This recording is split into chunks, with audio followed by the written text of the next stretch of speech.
Once again, I would like to ask if you are a senior parent of a football player or cheerleader, please see Mrs. Mitchell. She is on the track at this time. Well, here's him taking a walk of shame and You didn't listen. Emma. Yeah? the people with Kleenex tears coming out of their eyes. This guy walks to Oh, I know. I was really excited to play. start to walk. Tell us of your immune system.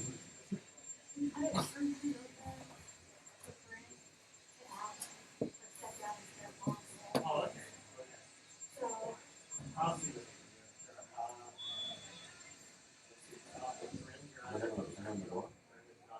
It was just one Secret Service.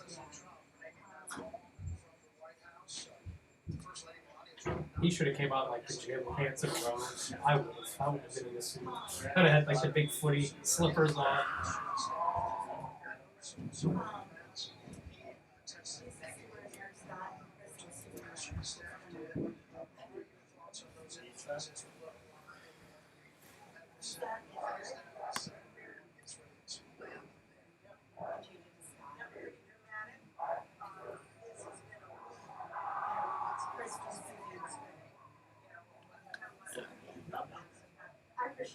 No, We didn't know they were What a announcing weird it, time. and then she didn't know who she was Okay. supposed to tell. Weird time. okay, no problem. Thank No you. problem. Who did they have on? Like this old man. He was like worked in White House tax. He's like, yeah, it's like, we need to be transparent. Who did he say? Oh, and oh God, what probably might have been Eisenhower. But he kept having heart attacks. We need to be really transparent. I kept having heart attacks. That's a problem. Emma, are you rolling? I think so. You have died 7 Hi. times. Do you guys have a phone? Did you have What? your phone? FDR, polling. Goodness. She's rolling. Look at Marlington Football, .org, and then go to athletics. Somebody's looking going, great, now our hospitalizations are going to go up.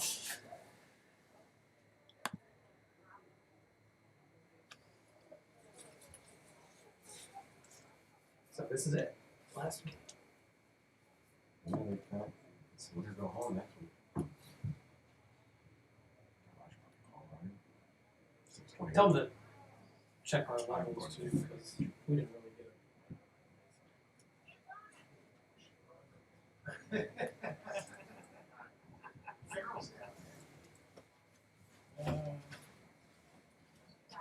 Do you guys see it?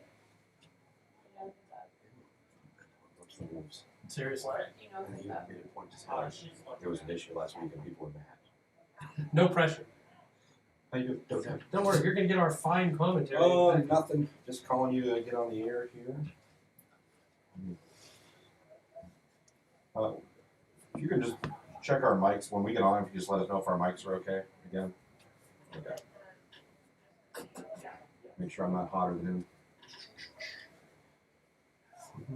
Hey, bro, I feel like it's on that. Yeah, it's on that red lantern. You're fine. Your own locker. Yes. That'll be fine.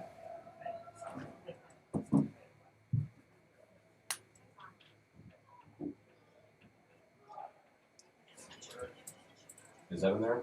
Hello. Yeah. Yep. Yeah.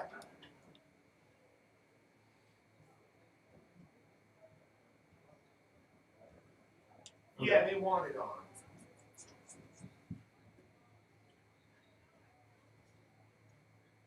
I can barely understand you. Where are you at? Okay.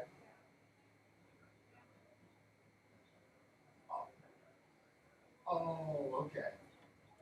And Okay, Evans- so Evans there? warn everybody. Perfect. Sweet. Okay, thank you. Good. Goodbye. The Marlington Athletic Department Administration and Board of Education would like to take this opportunity to honor our senior football players and cheerleaders along with their parents this evening. Yeah. We congratulate these student athletes for their years of dedication to our athletic programs All right. As we call your name, please step forward and be recognized with your parents. Our first senior, round of applause for Jack Anderson. Jack is the son of Michael and Melissa Anderson. He is a member of the varsity football and baseball teams. Jack is undecided on his plans after graduation. Senior number 14, Jack Anderson.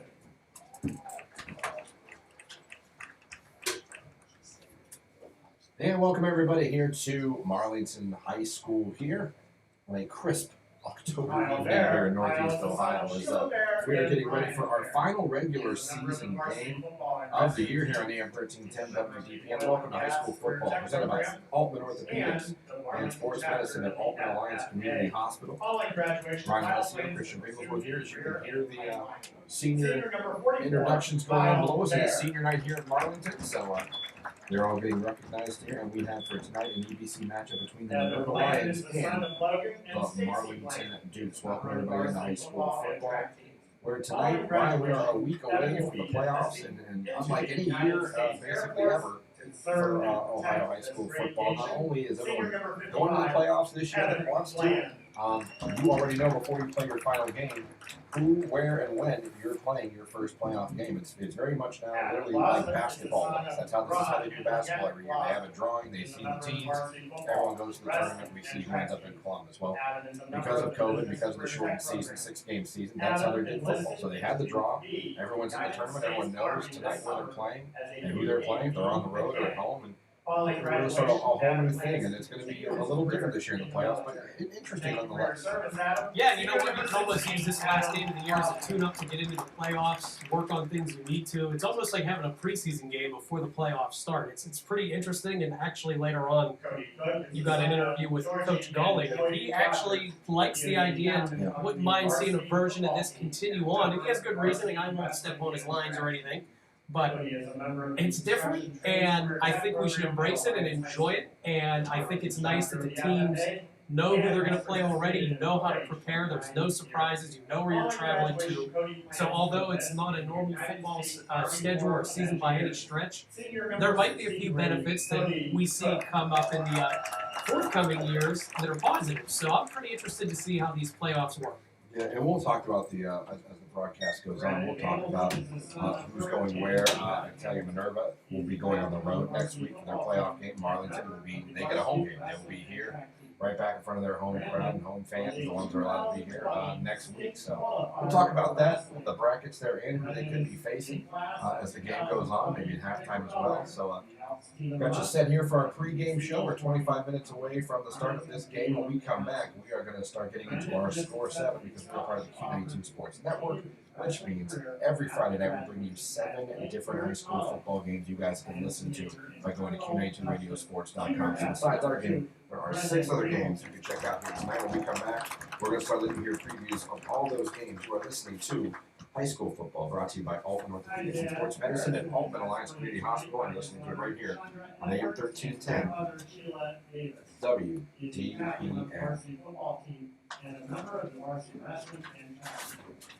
Following graduation, Isaiah plans to further his academic and football careers in college while studying sports management.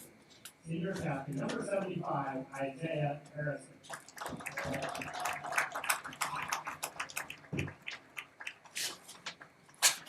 Nolan Hooker is the son of Michael and Cindy Hooker. He is a member of the varsity football, wrestling, and track team. Following graduation, Nolan plans to continue his academic and football careers in college. Senior number 24, Nolan Hooker.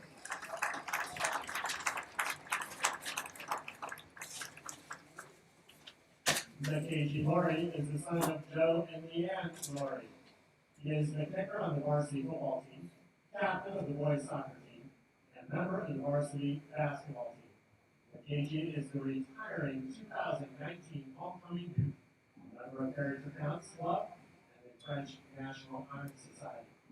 Following graduation, Mackenzie plans to attend a 4-year academic institution to major in history education.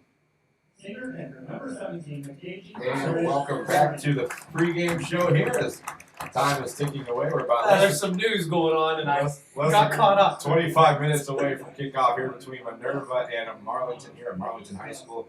All right, like I said, we are part of the Score 7 here in the Q92 Sports Network. What that means, like I said, every Friday night, 7 different high school football games. That means 6 others besides us. You do math. So, subtract ours. We got 6 to talk about. I'm confused already. There you go. It's math. It's irrelevant. It's That's science. why it's calculators in front. So we got 6 games to preview, so let's get into them right now and let you guys hear about the other games. You go to Q92radiosports.com and listen to. First of all, tonight for the first time, we're going to be airing the East Canton Hornets tonight as they are on the road taking on the undefeated 5-0 Malvern Hornets. Battle of the Hornets. Oh, there you go. So our own Ryan Bevere is at that game to call us get a preview of East Canton Malvern. You can hear that on Q92radiosports.com. Senior number 13, TJ Wilson. Ha!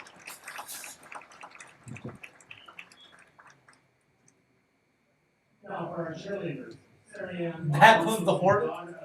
Of the Hornet. She is a member of and co-captain of the varsity and competition cheerleading squads. Oh, you. Yeah. Good for you. Good for you. You should text him about that one. You're like, nice job. Will Malvern sting East Canton? Sting. Do it. Following graduation, Sarah Ann plans to attend college to pursue a career in athletic training and chiropractic medicine. Senior co-captain Sarah Ann Baum.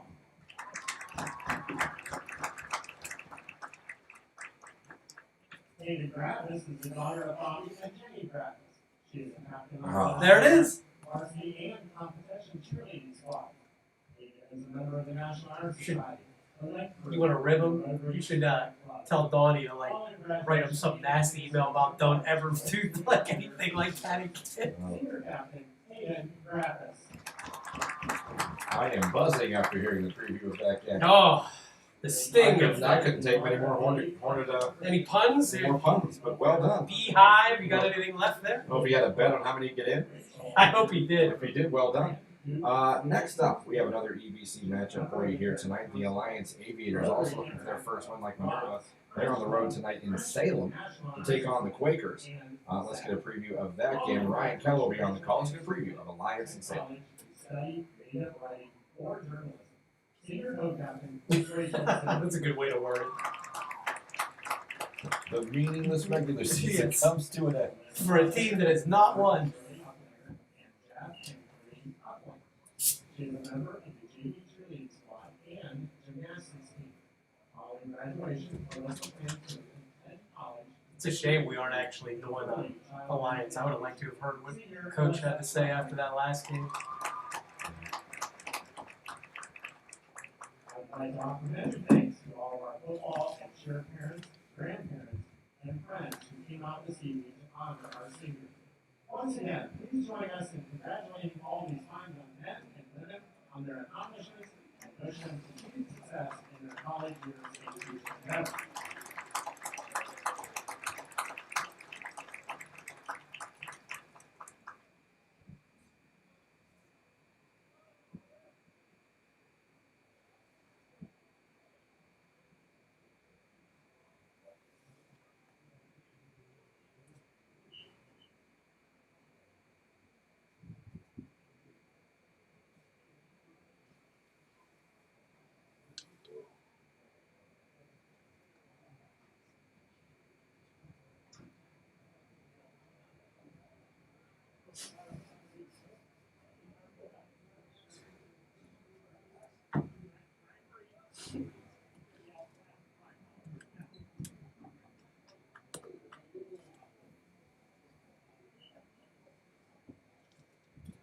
Thank you, Ryan Keller, for that preview of Alliance in Salem. Next up, we have a rivalry game this week. It's a big game every year when St. Thomas and Canton Central Catholic get together. This year, they're doing it at Canton Central Catholic. Our own Jay Wilhelm will be calling that game solo tonight on the Q92 Radio Sports Network. Here's a preview of St. Thomas and Canton Central Catholic.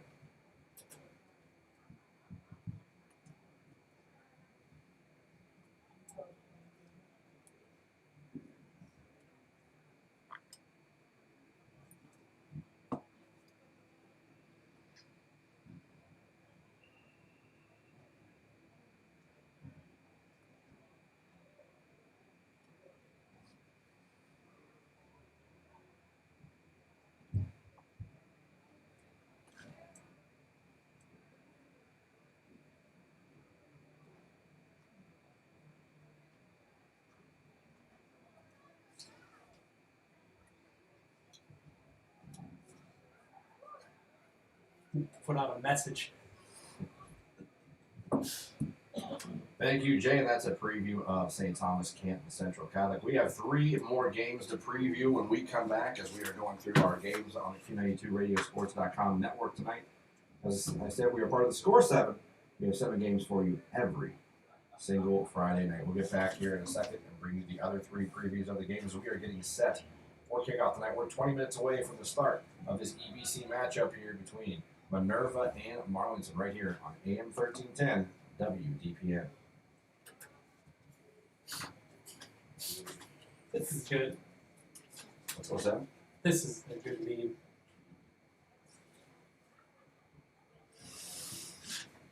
That's It's on. Sorry. Take your my L's. friends. In my one group chat, we have like Republicans and Democrats, and we're all friends, but like They go at they it. go at it. One of the Trump guys like, he said he should be fine. Hold on, he's in good. Hold on, just a spot. Trying to tell you what you're. Like, he's in good spirits and mildly symptomatic. They're just taking him out of abundance of caution. My buddy Pat goes, I can't imagine if he's fine. They're flying him to Walter Reed. Out of abundance of caution. They did that for the Britain guy. They had to give him oxygen for a few days. You gotta know my friend Pat. He's like the most sarcastic. Yes, I know. I think I met him.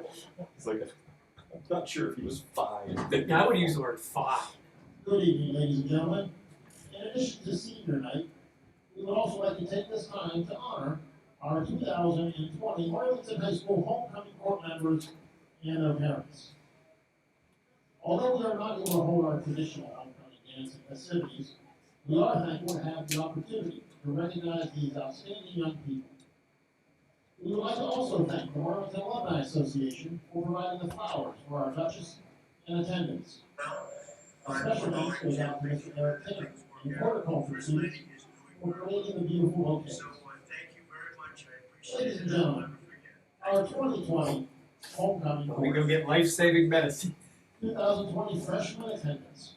Everything's Our fine. 2020 Everything's fine. Just gonna get in this freshman helicopter. attendance, and Carter DeFleur. Go get some Advil. I'll be just fine. Just good. Take some zinc. Stella is the daughter I've of never heard of this thing. It's called emergency. Basketball and track teams. Stella is a member of the Alliance First Christian Church Youth Group and Washington Township Variety 4-H Club. Carter is the son of Karen DeFleur and Kevin DeFleur. He is a member of the football and baseball teams. Carter is also a member of the Duke Fusion Select. And welcome back here to Marlington High School. We're about 17 minutes away from kickoff here between Minerva and Marlington. EBC matchup here on AM 1310 WDPN. Now we've got 3 more games to preview here on the Q92 Radio Sports Network. 2020 sophomore attendance. We have Lake and Green tonight, another rivalry game. And the game is taking place over in Uniontown at Lake High School tonight. Let's get a preview of Lake and Green from Brian Offenberger. She is a member of the varsity and competition cheerleading. What was that? That's Grant Donnie's is fault. the son of Rob. and What? He is a member of the football and Donnie's been like, baseball. gotta come with the energy. Our Donnie's 2020 coaching. sophomore attendance. Oh, Aaron Reiner and Donnie do a lot of sports broadcasting in his day? Oh, yes, that's Donnie. Our 2020 junior attendants are. Sounds like Vince Michael McMahon trying to tell people how to do promos. Commercials are okay. Come on, Mike is just the roll daughter it. of basic and junior Catholic. Oh, it's all right. She is a Don't member get of the fooled by ladies soccer and basketball teams. That's Michael what is also a member of the Duchess Voices Select Local Jazz Ensemble and Advanced Women's Choir. Dan is the son of Adam and Jessica Grimes, who is a member of varsity football and baseball teams. Thank He you, is Brian, also for that a member preview of of the Green Rotary and Lake. Club. Now another rivalry game in the Federal League that we look forward to broadcasting every year is when Hoover and Jackson get together. We're doing it at Jackson this year. And Joe Mertens and Billy Beebe will have the call on that one. So let's hear from Joe Mertens with our preview of tonight's game between Hoover and Jackson.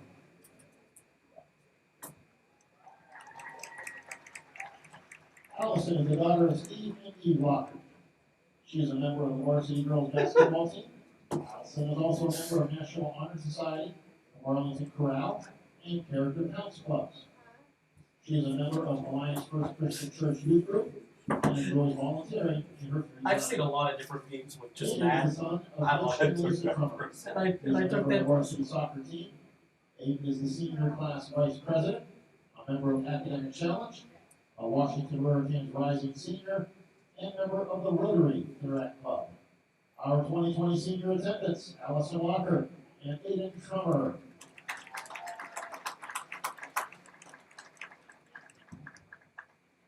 Our 2019 Duke and Duchess retiring this evening. They are Ella Dipole and Mackenzie Laurie. Ella is the daughter of Dax and Maria Dipole. She is the first doubles on the varsity tennis team. Ella is also Good a job. leader That's for impressive. the National Honor Craig's a Society, bit much. the Spanish National Honor Society, Character Counts Club, and Yearbook Club. She enjoys arts and volunteering through Regina Chaley Church. Mackenzie is the son of Joe and Leanne Laurie. He is the captain of the varsity soccer team, kicker on the football team, and member of the varsity basketball team. Mackenzie has organized Kick It with Mackenzie to raise money for childhood cancer through his football kits. He is also a volunteer at St. Joseph Catholic Church in V.L. Miller Elementary School. Ladies and gentlemen, you're retiring Duke and Duchess, Ella Dipole and Mackenzie Laurie. And now, your 2020 Duke and Duchess. Congratulations. All right, and finally we have our Lexi Q92 Sabatino game and of the Guard. week on our FM station. It's a big one. It's going to decide the championship of this conference, the EBC conference, as Camp South at 5-0 is in West Branch to take on the 5-0 Warriors. TJ Downey's going to have the call in that game. Here's a preview of tonight's game of the week, West Branch and Camp South. Musical Productions. Lexi is a member of Duchess Voices, Select Local Jazz Ensemble, the Marlington Chorale, Drama Dukes, and Character Counts. Walter is the son of Curtis and Carrie Bungard. He is a member of the varsity football and track teams. Walter is also a leader for the Fellowship of Christian Athletes, a member of Rotary Interact Club, and Spanish National Honor Society. He enjoys scuba diving and is active at the Alliance Friends Church. Your 2020 Duke and Duchess, Lexi Sabatino and Walter Bungard. Ladies and gentlemen, Marlington High School, the Marlington Board of Education, and the Marlington Athletic Department would once again like to congratulate all of the members of our 2020 homecoming court and their parents. In conclusion, let's give another big round of applause to our 2020 homecoming Duke and Duchess and their court.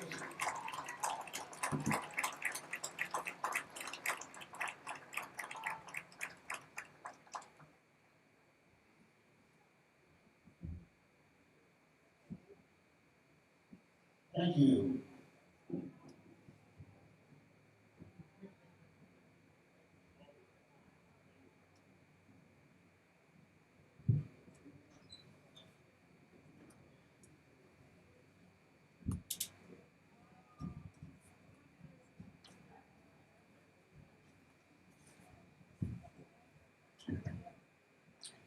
And thank you, TJ. And there you have it. That is a look around the Q92radiosports.com network. That's the 7 games you can listen to tonight by going to our website, clicking on any of those games at any point in time. We do it for you every week. We're going to continue that, actually, as the playoffs begin next week. We're going to take another break. When we come back, we're going to head over to our Grove Appliance, TV, Furniture, and Mattress Coaches Corner. I had a chance to talk to Coach Bullock. We're going to hear from him what he's thought about the season he's gone through, this weird 2020 season, how his quarterback has developed throughout it, and like Ryan mentioned earlier in the pregame show, what he thinks about the new way the playoffs are going on this year, what's going on in these trying times that we're in right now.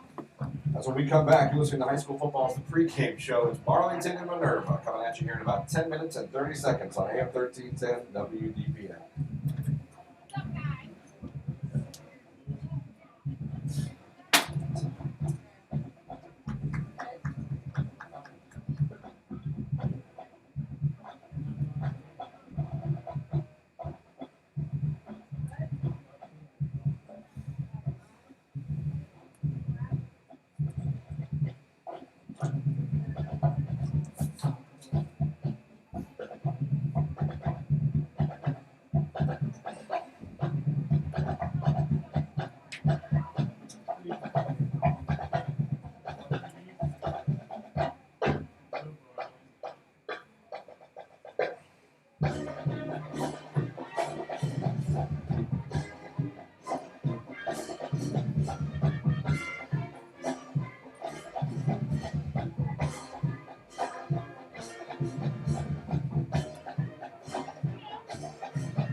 Ladies and gentlemen, please stand and recruit hats for the national anthem and the playing of our alma mater by the Marching Beats of Marlington, led by Senior Field Commander Ashley Carter.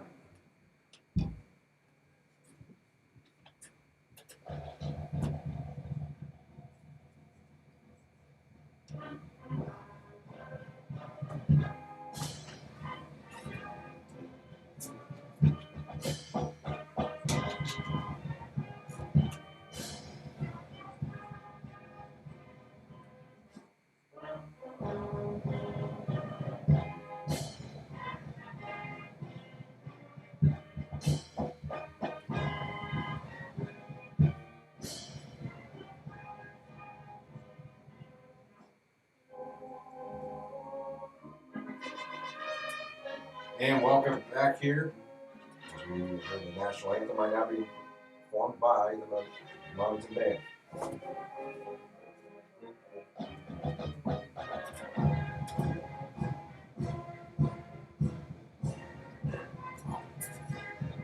All right. I thought you heard the guy.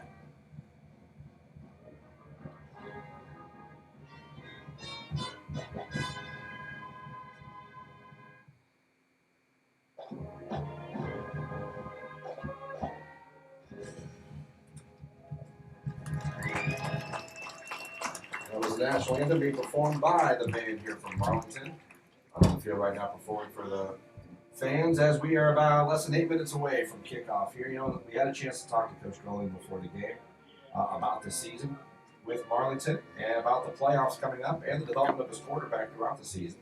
So let's hear our talk right now as we head over to the Grove Appliance TV Furniture and Mattress Coaches Corner with Marlington Coach Golding.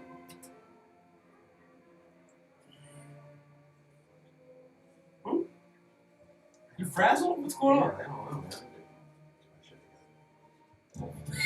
man. Well, we both got one then, if that was the case. Missing some spots. I'm trying to get them. You need to tell them. Huh? Take a break from that. No, I'm missing spots. I got to get No, I meant your phone. What do you mean? What were you doing on your phone? Trying to get commercials I'm missing. Oh, Yeah. I thought they were emailing you. No. Oh. A couple I'm missing. Apparently, I need it.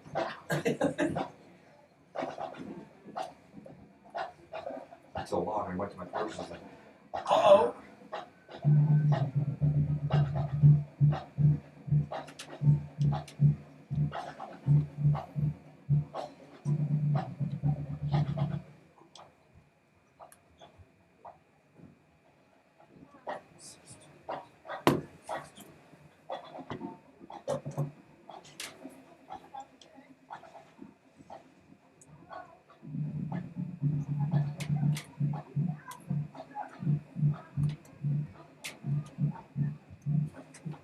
Never good. It's as honest as it gets. Mm-hmm. I'm surprised even with the quarterback he was on the ground. We're gonna let him rip. Yeah. Let him spin. He's played 4 games. It's time. I'm like, yeah, all right. I get it.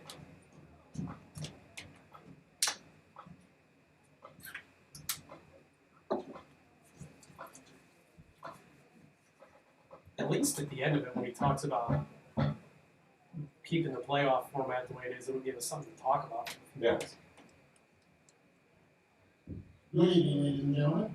Thank you for attending tonight's contest between the Marlington Tigers and our guests, the Minerva So Lions. tired. Fell Ladies asleep and at 4. gentlemen, fans They from woke. both I did schools, 9 o'clock and started with this dog. Stop watching the news.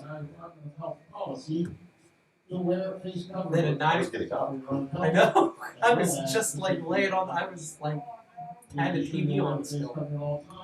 And I was like, it's all right. I don't really have a lot to do tomorrow. I'll sleep till 11. I'll be good. 9 o'clock. This load is. Oh, of course it is. That was it. Up the rest of the day. Tonight's varsity football game between the Minerva Lions and your Dukes of Marlington. We would like to remind you that this is an interscholastic contest between amateur players. The game is truly for them. Marlington and Minerva High Schools are both members of the Ohio High School Athletic Association. Now, Both schools please. abide by the high standard of conduct, competition, and We're gonna have to, like, stack 'em. member schools. The There it athletes in this game are friendly rivals. while play may indeed be fierce, all in attendance tonight are reminded that this is a game between youngsters and that sporting behavior is expected. The officials for tonight's game are Joseph Shaw, Charles Lee, Rick Owens, Kellen Eric. The Ohio High School Athletic Association has qualified them for their important part in this contest. The athletes, coaches, and officials are all guests of Marlington High School. You are requested to so regard them and to so treat them, in keeping with the ideals of good sportsmanship. The visiting team on the scoreboard tonight, the Minerva Lions. They are coached by head coach Mark Hundley, assisted by Alex Albert, Bob Curley, Brian Costia, Jacob Everling, Matt Maddox, and Zach Wade. Your Marlington Dukes are coached by head coach Mark Bowen, assisted by Mike Rizzoletti, Tyler Krosnickoff, Scott Gaba, Clay Libertor, Mark Young, Mike Willing, Marcus Landon, and Josh Eshelman. Once again, remind everybody, please work with the Eastern Buckeye Conference, Ohio High School Athletic Association, and Ohio Department of Health in helping to maintain a fun and safe atmosphere so that high school sports can be a part of 2020-21. There you go, Coach Goulding talking about the season so far, what it's been like, the development of his quarterback, and it was interesting what he had to say about the playoffs and how what they're doing this year kind of intrigues him a little bit. Yeah, and you know what? Maybe that's something they'll look at going forward. I mean, much like to make a comparison to Major League Baseball, they're going to use a few things they did this season in the future as well. And maybe that's a discussion you have about high school football. Like you mentioned earlier, the basketball playoffs follow the same format, basically, or a similar format where you're all in, you get seated, and you know who you're going to play. And maybe that would be a different way to look at high school football, where now you can schedule different opponents, you can worry about rivalries and things like that over trying to play teams that are going to get you the correct amount of points, if at all, to help with your playoff seeding. You don't have to wait and see if you made it based on a computer.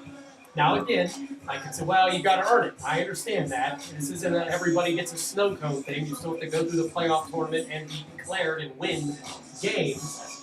But if it's going to allow better matchups, if it's going to allow better scheduling, more scheduling you'd like to see and not have to worry about points or anything like that, I don't see why not. And if you're a team where you feel, let's say you're not having a great year and you don't think it's in your best benefit, or you don't want to travel and you can just get 2 more regular season games, why not? I don't see a huge problem in it. I think it would need to be adapted to a non-pandemic world. I don't think you want to go exactly how it is right now, but I think you could definitely use elements of the playoffs, the seeding, and how it's been working.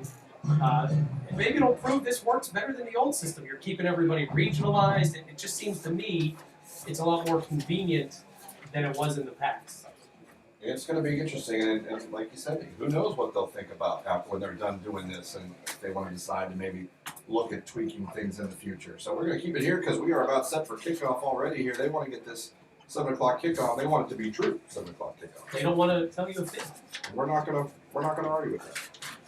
So teams get ready to come on the field now. Uniform-wise tonight, Minerva wearing their white jerseys, their white pants with their silver helmets with the red lion, exactly like the Detroit Lion logo. But they're wearing Red. It is red, but it's the exact. And Marlington gonna come out here and they're all blacks. They're black jerseys, black pants, orange numeral with the white trim, black helmets with the M for Marlington on them. So here we go. Marlington taking the field now. Here comes Minerva giving their final instructions from their coaching staff. And we're getting close for kickoff here tonight. The final week of the regular season, high school football here, brought to you by Altman Orthopedics and Sports Medicine at Altman Alliance Community Hospital. Right here at AM 1310, WDPN, Ryan Alessio, Christian Bigwood here with Marlington will be kicking off. They'll have the ball to start the second half. Minerva will have the first possession of the night. They come out. Back deep. Looks like to return for them is going to be Jimmy Common, number 10, the senior, 5'11", 210. And number 25, Garrison Markins, who leads the team in touchdowns this year. Wide receiver, defensive back, 5'8", 145. They're both standing around the 20-yard line. Set for kickoff here at Marlington. Thanks for having us on for high school football here. So Marlington did win the toss, and like they said, they deferred it. So Minerva will be going from left to right here as we get ready to kick things off. 25, there's Markins, deep for the Lions. And we're underway as the kickoff is here. Markins looks like he's going to trace it down around the 15-yard line. Here he goes. Going to try to return left over the 20, get it up near the 24-yard line. That's where he'll be tackled. And that's where Minerva will come out and hand the ball for the first time tonight as we welcome our new quarterback, Brady Costia. He is a junior, 6 foot, 185 pounds. And of course, the running backs, Ryder Hartshorn, the freshman, 5'11", 170 pounds, on the 14th. Garrison Markins will also carry the ball from time to time, number 25. Marlington, they will run the ball. This is a team that throws the ball very few times throughout the season. Yeah, even last week against Salem, even though they lost, I think they had 400 yards on the ground. So that's something, if you're Marlington, you want to make sure you have bottled up. You don't want to let this team get some confidence on the ground, and next thing you know, you're in a dogfight here.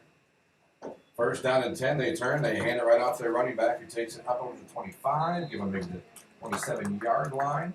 That carry goes to Jimmy Common, his first carry of the ball game, number 10.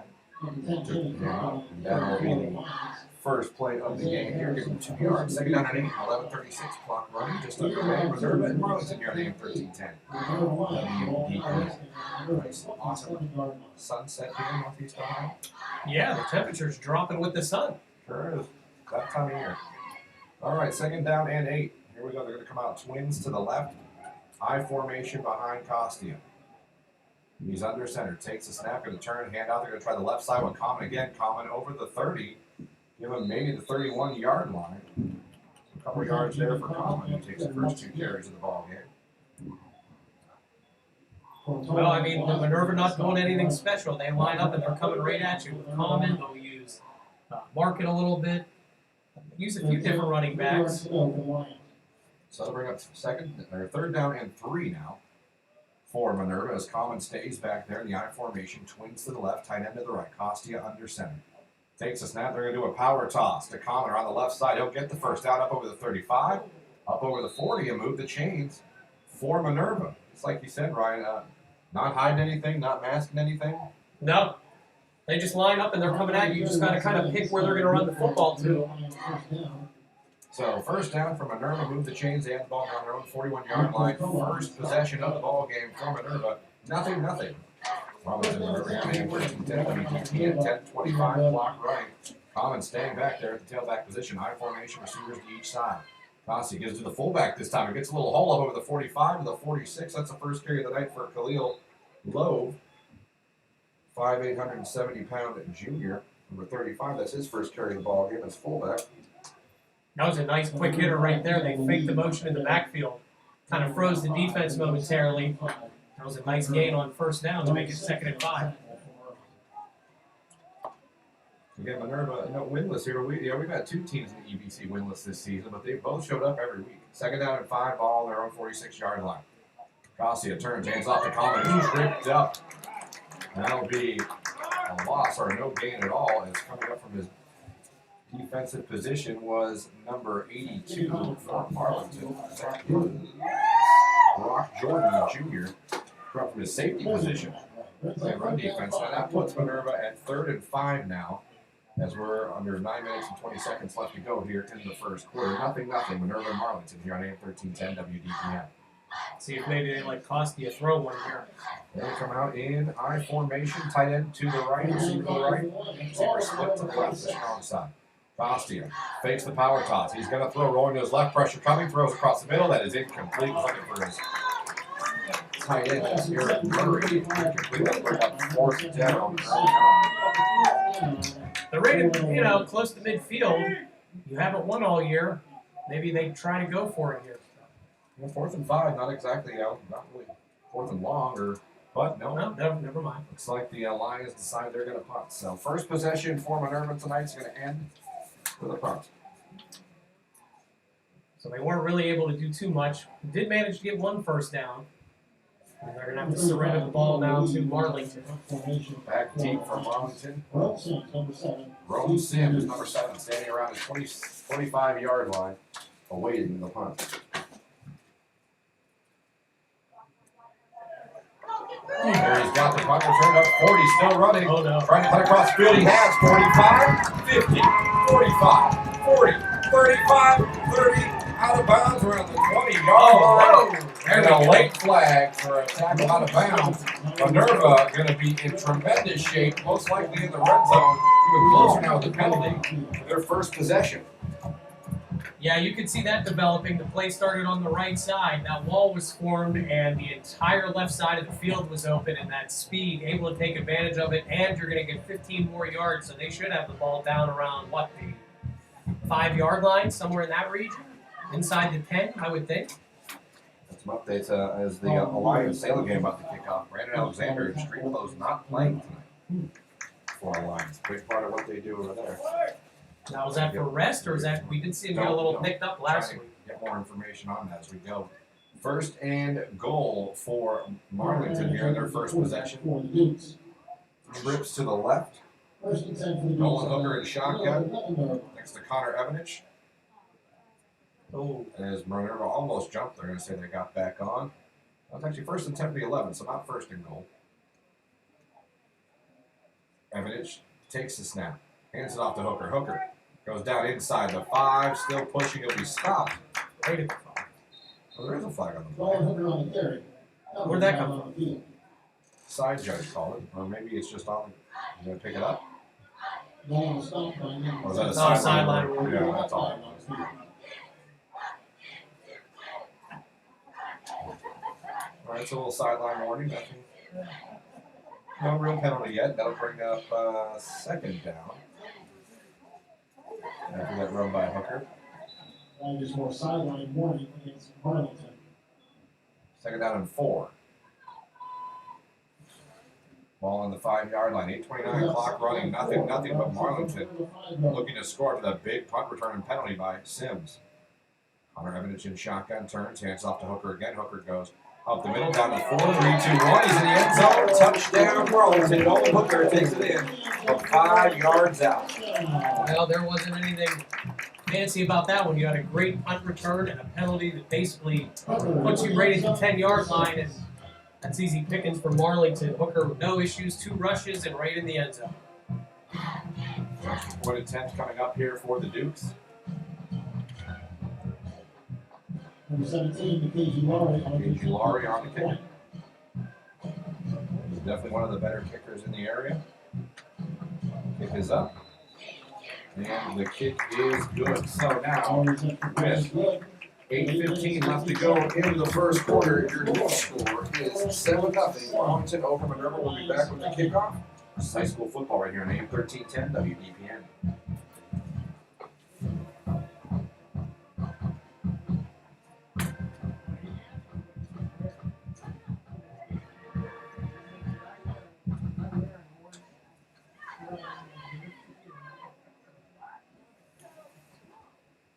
The Marlington Athletic Department would like to thank our grounds crew, led by June Rainey and Linda Thorpe, also assisted by Scott Springer, for all the hard work they have put into getting our facilities ready for this fall season, all throughout the summer.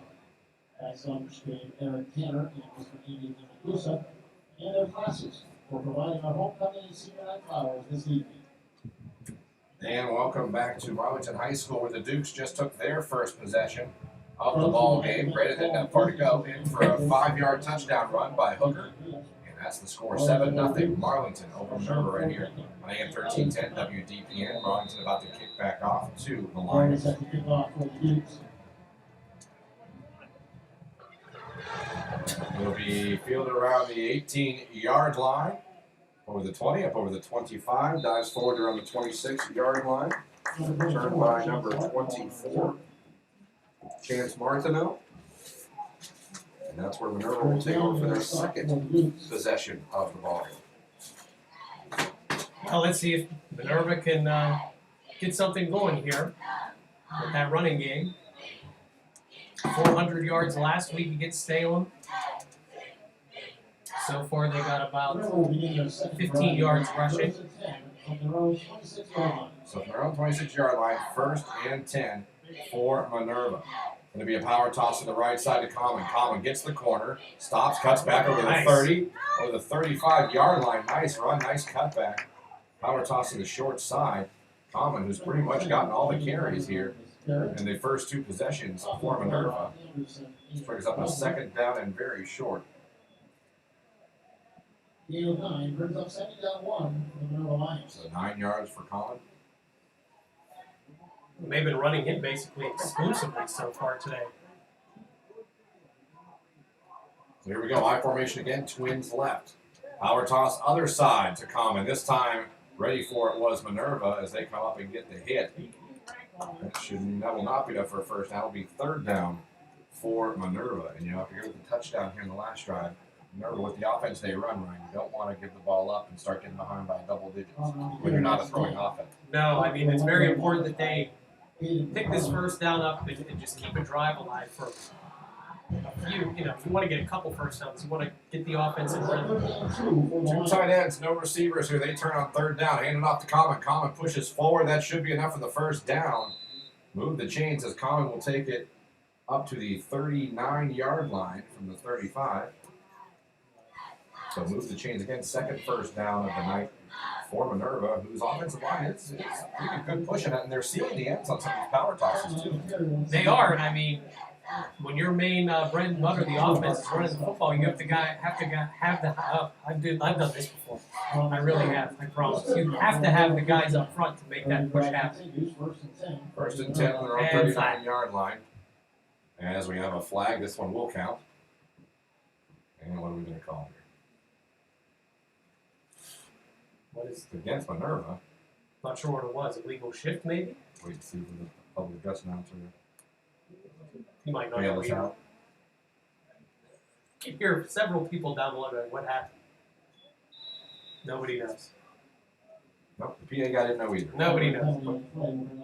No, just a penalty. We got it. 5-yard penalty. Power toss to the right side for Common. He's got some room. Gets it up to around the 39. So it gets all the penalty yards back on first down now. So it'll be second down and about 10. So he got that 5 back. They were penalized. So Interesting.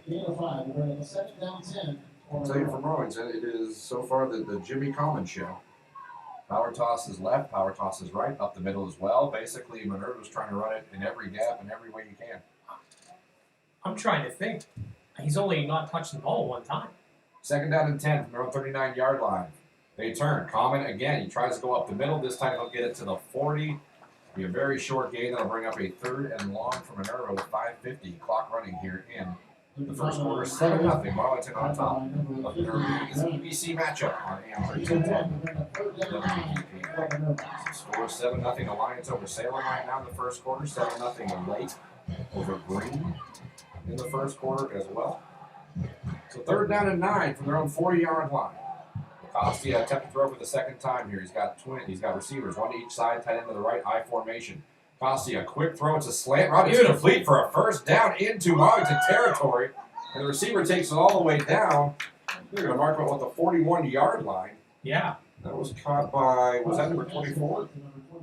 45, I'm sorry. Garrison Markins, the receiver.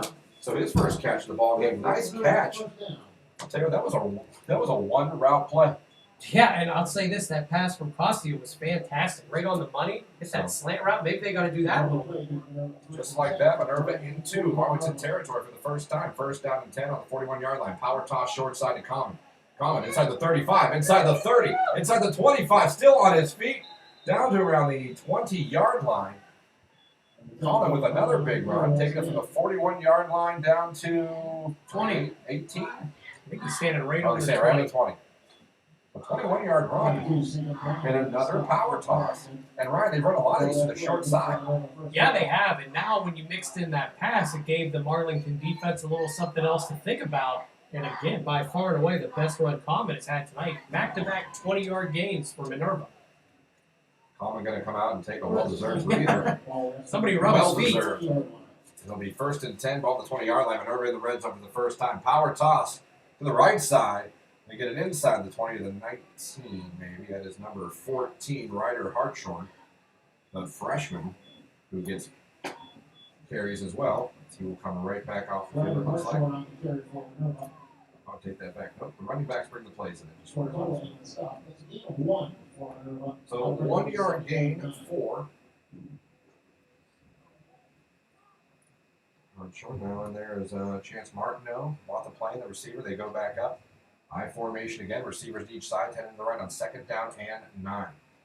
Slant pass again, tipped at the line. Almost caught it. Would have been a touchdown. It was tipped at the line, but the ball was still going right towards Garrison Markins as they tried to sneak that slant route in again, Ryan, and they almost did, even though it was tipped. Yeah, that should have been caught. Tip aside. I mean, that went right through his hands. He had both eyes on it. It should have been a touchdown. That stops the clock with 4:17 left to go here in the first quarter. Break the huddle. Then Ryder Hartshorn will be the tailback there. I formation, Twins left. 3rd down and 9. Power toss to Hartshorn. Being blown up by Marlington, who came in there and totally blew up the lead blocker and made the tackle. They were ready for that. Duke's defense was in the backfield before that play. Yeah. And whoever that safety was that came up, I mean, he got rid of he took out the lead blocker first, then made the tackle. So 4th and 9 now. Minerva's taken all the way down to the 19-yard line of Marlington's, but now they're staring at a 4th and 9. Well, I mean, you got to go for it here. Unless you got a guy going to college to kick. Cossey will go back to that slant route. It's been Here there. we go, 4th down and 9. I formation. Back to pass, fakes the power toss, rolling out to his right, throws across the middle, has a receiver, it's tipped in the air, then caught for a Oh, no. and he dropped it. Unbelievable. That was almost a touchdown. Garrison Markins had it. 2 touchdown passes. Minerva turns it over on downs, but a good drive. Take it down to the 19-yard line. They almost got a touchdown there in that last play. They had 2 golden opportunities to put 6 on the board, 2 incomplete passes going in the end zone. It should have probably been touchdowns. The 2 drives tonight for Minerva. They have a punt and turn it over on downs. But again, they've got first downs. They've got some offense. They did, and they flipped the field. This will be, a lot better for their defense, not having to play on a short field. So let's see if at least flipping the field and getting some first downs helps. So here comes Marlington now, their 2nd possession of the ball game. 1st and 10 on their own 19-yard line. Trips to the left. Connor Evans in shotgun. Takes the snap, going to hand it off to Hooker. Hooker going to try the right side now, the left side. 25, 30, 35, 40 flags fly in as he goes out of bounds near the 50. Multiple roughing flags, so something happened. Feeling that one might be coming back. Yeah, well, multiple officials like, nope. And they both threw them, so whoever held or whatever, they did it blatantly. It is against Marlington, so holding against the Dukes, but I don't think it was why one of the linemen. Why one of the receivers blocking downfield. Yeah, that's a frustrating penalty. You have a big gain, and then you probably do something you didn't even need to do, and it's going to wipe it out. So back up the Dukes. It'll be. Figure out where to put everything. Should be. Refs are saying we'll wind the clock, so they have the ball now at the 26. Yeah, but I'm wondering. 26-yard line. It should be 1st and 5. Okay. Spot foul. All right. So it's 1st down and 5 now.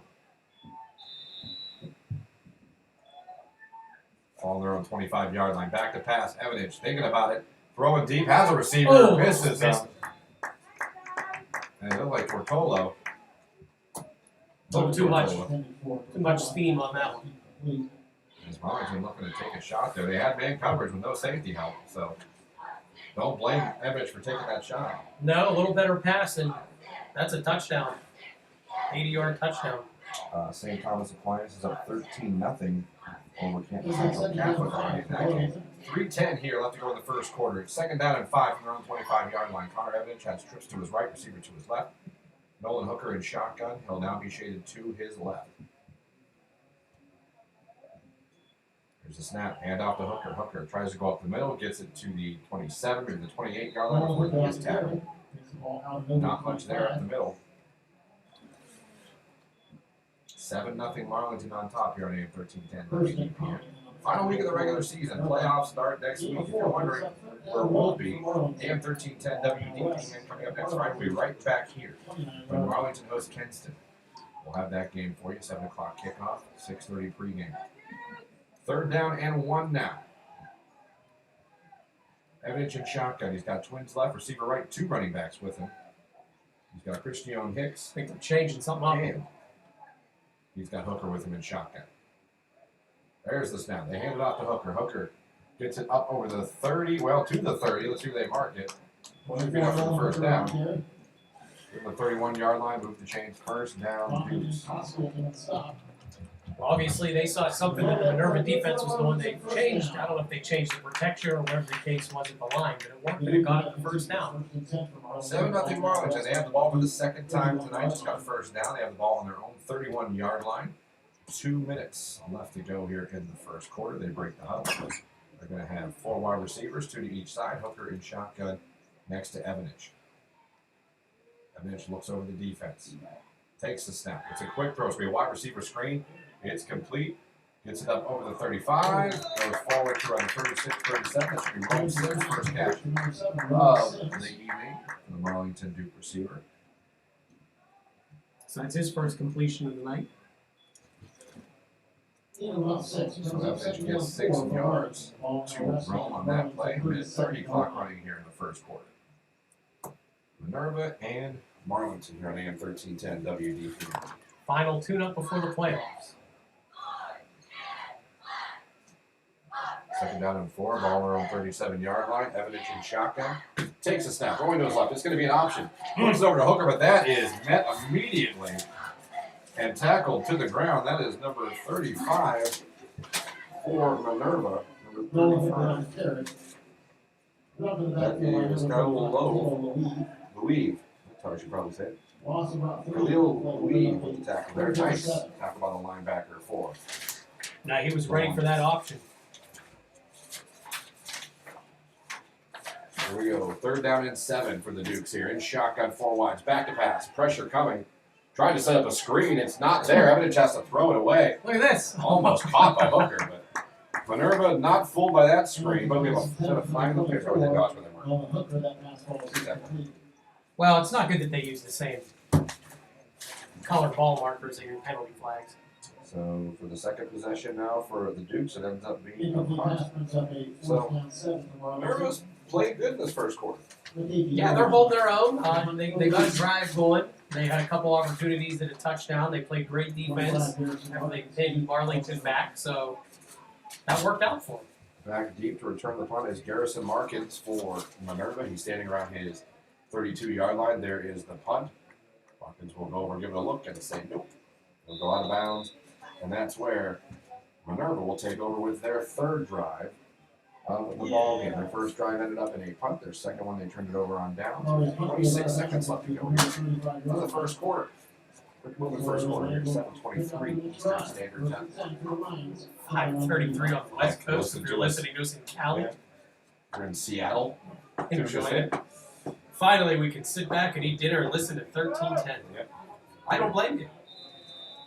That's what's good thing about the internet. You can listen to us all over the planet. Say, what's your audience like? I say Earth. We're living in the future. To you guys, it's only what, 5 or whatever? 5:30. Or 5:30, Time travel 24. is not real. First and 10 It for is. Minerva. I formation. Power toss to Comet. Oh, Marlington had it snuffed out again. I think Marlington's about done falling for those power tosses. Yeah, I went to the well one too many Their times. DBs are playing up close to the line now. Their safeties are attacking and not waiting for the blockers and the runners to come to them. So good defensive adjustments by the coaching staff and players. Marlington's defense is Connor Evanich. I mean, these are the DBs coming up and making these plays now. Yeah, when you run the same thing over and over again, eventually the defense is just going to start going for it. And that's going to be the end of the first quarter. So after one quarter of football, your score is Marlington 7, Minerva nothing. We're going to come back and start the second quarter. You're listening to High School Football, brought to you by Owen Orthopedics, Sports Medicine, and Owen Alliance Community Hospital here in 1310 WDP.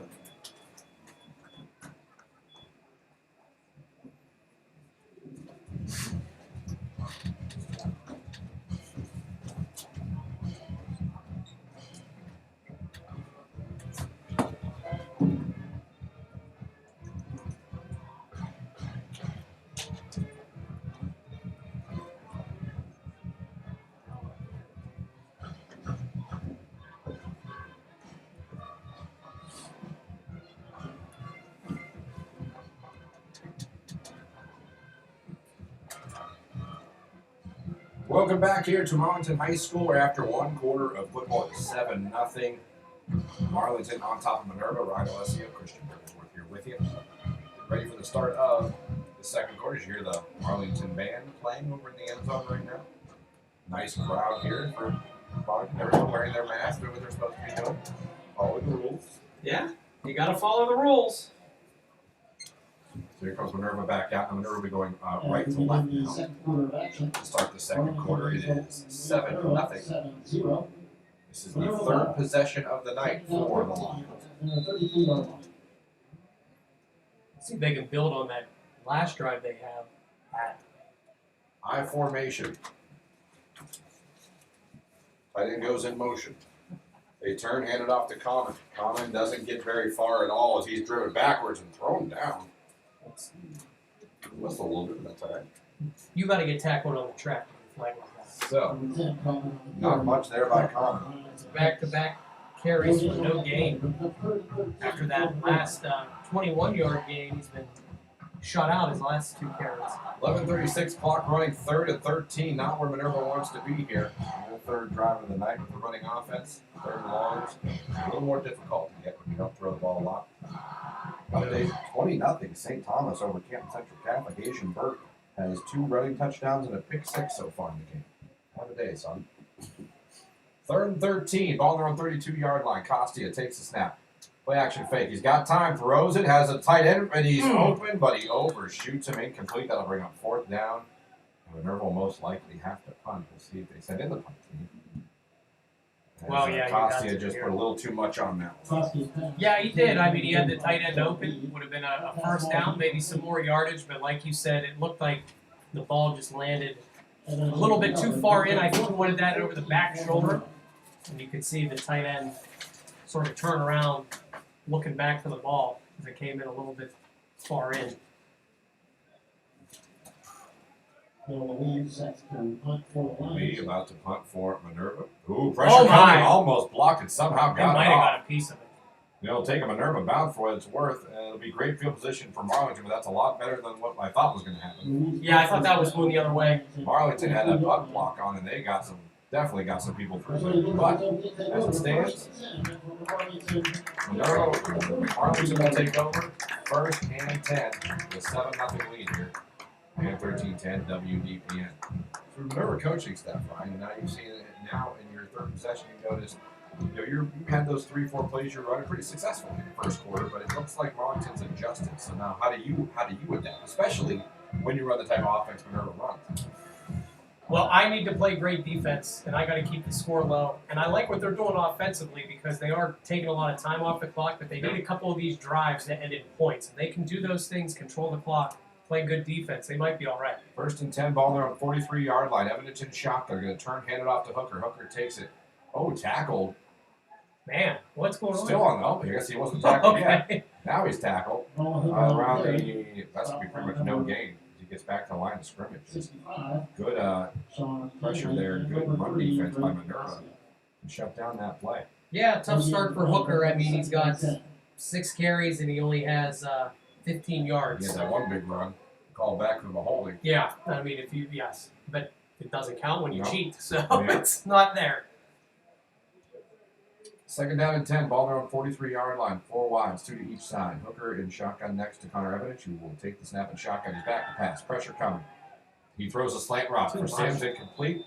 And a flag on the play thrown by the back judge. You know what that probably means. I'm guessing maybe roughing the passer? Holding, okay. I on thought it came Marlington. late. So that's going to back them up 10 more yards. Marlington, outside of that gimme touchdown from the 11-yard line, I mean, they have not been able to really get anything going. That's a good point. You know, they were gifted in the red zone around the 11-yard line, their first drive, but they haven't put the other possessions, they haven't really put a big drive together. They've gone down the field. No, and I mean, you can see that front line so far just based on the rushing yards of Hooker. Minerva is really tough. On the offensive defensive line, typically it's the same kids. So, as you can see, there's a big disparity in size on the 2 lines. 2nd down and 20. On the 33-yard, 28. Back to pass. Pressure coming. Evidence wants to go deep. Going to overshoot everybody. Incomplete pass. That'll bring up 3rd down and 20. Evanich probably needed another 1 or 2 seconds of protection there. He kind of had to get rid of that ball early because that defensive line was coming real quick. A couple deep ones. Seems like both his deep passes so far tonight have been they've sat a little bit high on the receiver. I don't know if he's feeling comfortable with that defensive line pushing into him like that. Usually, if you're getting rid of the ball early and overthrown, you're not setting and doing everything the way you need to. Third down at 25. Well, that's not where you want to be. For Marlington on their own 28-yard line. Back to pass pressure coming. Evidence going to throw it up in the middle. Has a receiver, but it throws in the middle and he can't get to it. Evidence gets up off the ground if he was knocked down again, and Marlington will punt. Yeah, 1 for 5 start for Evanich. We're not used to seeing him start like that. He's usually a really solid passer, but this defensive line of Minerva is definitely bothering his time. 2 straight punts now for the Marlington offense. And if you're Minerva, this is what you want for the coaching staff. You got a 7-0 game, you're down, but it's 7-0 and you're kind of controlling the pace of the game. You're controlling time of possession, everything. Now you should have good field position here after this punt. Back deep, Garrison Markins. He's standing around his 32, 33-yard line awaiting the punt. Low snap. Oh, no. Bottle snap. We got a problem now, and he's going to go down. Minerva's going to have amazing field position in the red zone as a bad snap. And then Braden Costi, the quarterback who also plays defense, went over there, and he made the tackle on the punter. And just like Marlington had the ball around the 10, 11-yard line, now Minerva's going to have the ball, on the 14? Yeah, this is incredible. I figured they'd have good field position after that punt, maybe be around midfield. If you're going to get a botched snap and end up inside the 15, that's even better. So now Minerva can really get back into this game, and let's see if they open it up a little bit. Do they stick with Common, the thing they've been doing? This should be interesting play calling down here for Minerva. Minerva in the red zone for the first time tonight. 1st and 10, ball on the 14-yard line with 9:50 left to go here in the first half. So, Common going to be the tailback again. Costia under center. Only one receiver to the right side. They're going to turn, hand it off to Common. Common going to try to break it all the way towards the goal line. He fumbles it into the end zone, and I believe Marlington fell on it. Wait for the initial word. Touchback, yep. Touchback Marlington. So Minerva, Common fighting for the extra yards. Has it stripped in the end zone. It's recovered by Marlington, and the Dukes take over and dodge a major bullet. So that 13-yard carry, which should have been a touchdown, turns into a fumble. How about that? First turnover of the night for Minerva, and what a golden opportunity they left there as Common fighting for the extra yards, trying, like you said, to take it all the way in for the touchdown. Common, who's run well tonight, fumbles the ball in the end zone. Marlington recovers, and now they have it 1st and 10 on their own 20-yard line. 9:42 left to go in the first quarter. Dukes in the line, 7-0 here, 9-13-10 WDPN. Connor Evans going to come out here. Twins to the left, receiver to the left, twins to the right. They turn, hand it off to Hooker. Hooker takes it up over the 20, maybe the 22-yard line. And like you said, Hooker so far not much doing. No, I mean, this defensive line for Minerva has played extremely well so far. Let's just see how they bounce back. I mean, you're going in for the tying score after a missed punt opportunity, and you turn it over, walk into the end zone. So let's see if Minerva can, buckle back down here and not let that deflate. 2nd down and 8 after the 2-yard run. Ball there on 22-yard line. Evanich, hard count, almost got Minerva to jump. Now he'll set things back up, gets the play from the sidelines. Receiver left, Twins right. 2 running backs with him. They turn, give it to Hooker again. Hooker looking for somewhere to go, gets it up to around the 25-yard line. 3rd down. 3rd and 5 coming up now. 3rd down and 5.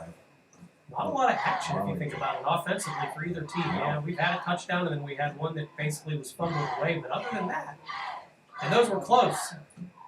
Nobody's really. 8:30 left to go here in the first half. 3rd down and 5 from our 25-yard line.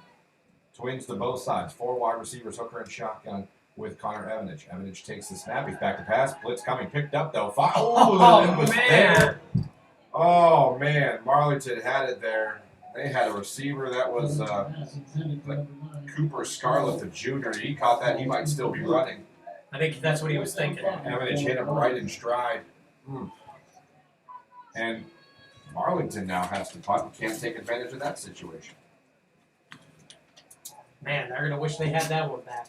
So, after that touchdown, Ryan, Marlington 3 possessions, 3 punts. Well, I mean, yeah, if they weren't able to start that drive on the 11, who knows? I mean, their offense, I mean, at least Minerva's been able to move up and down the field a little bit. They don't have anything to show for it, but Marlington is really struggling. Markins will be standing back around his 41, 42 yard line awaiting the punt. All right, take 2 on this. See if we can get a better snap here.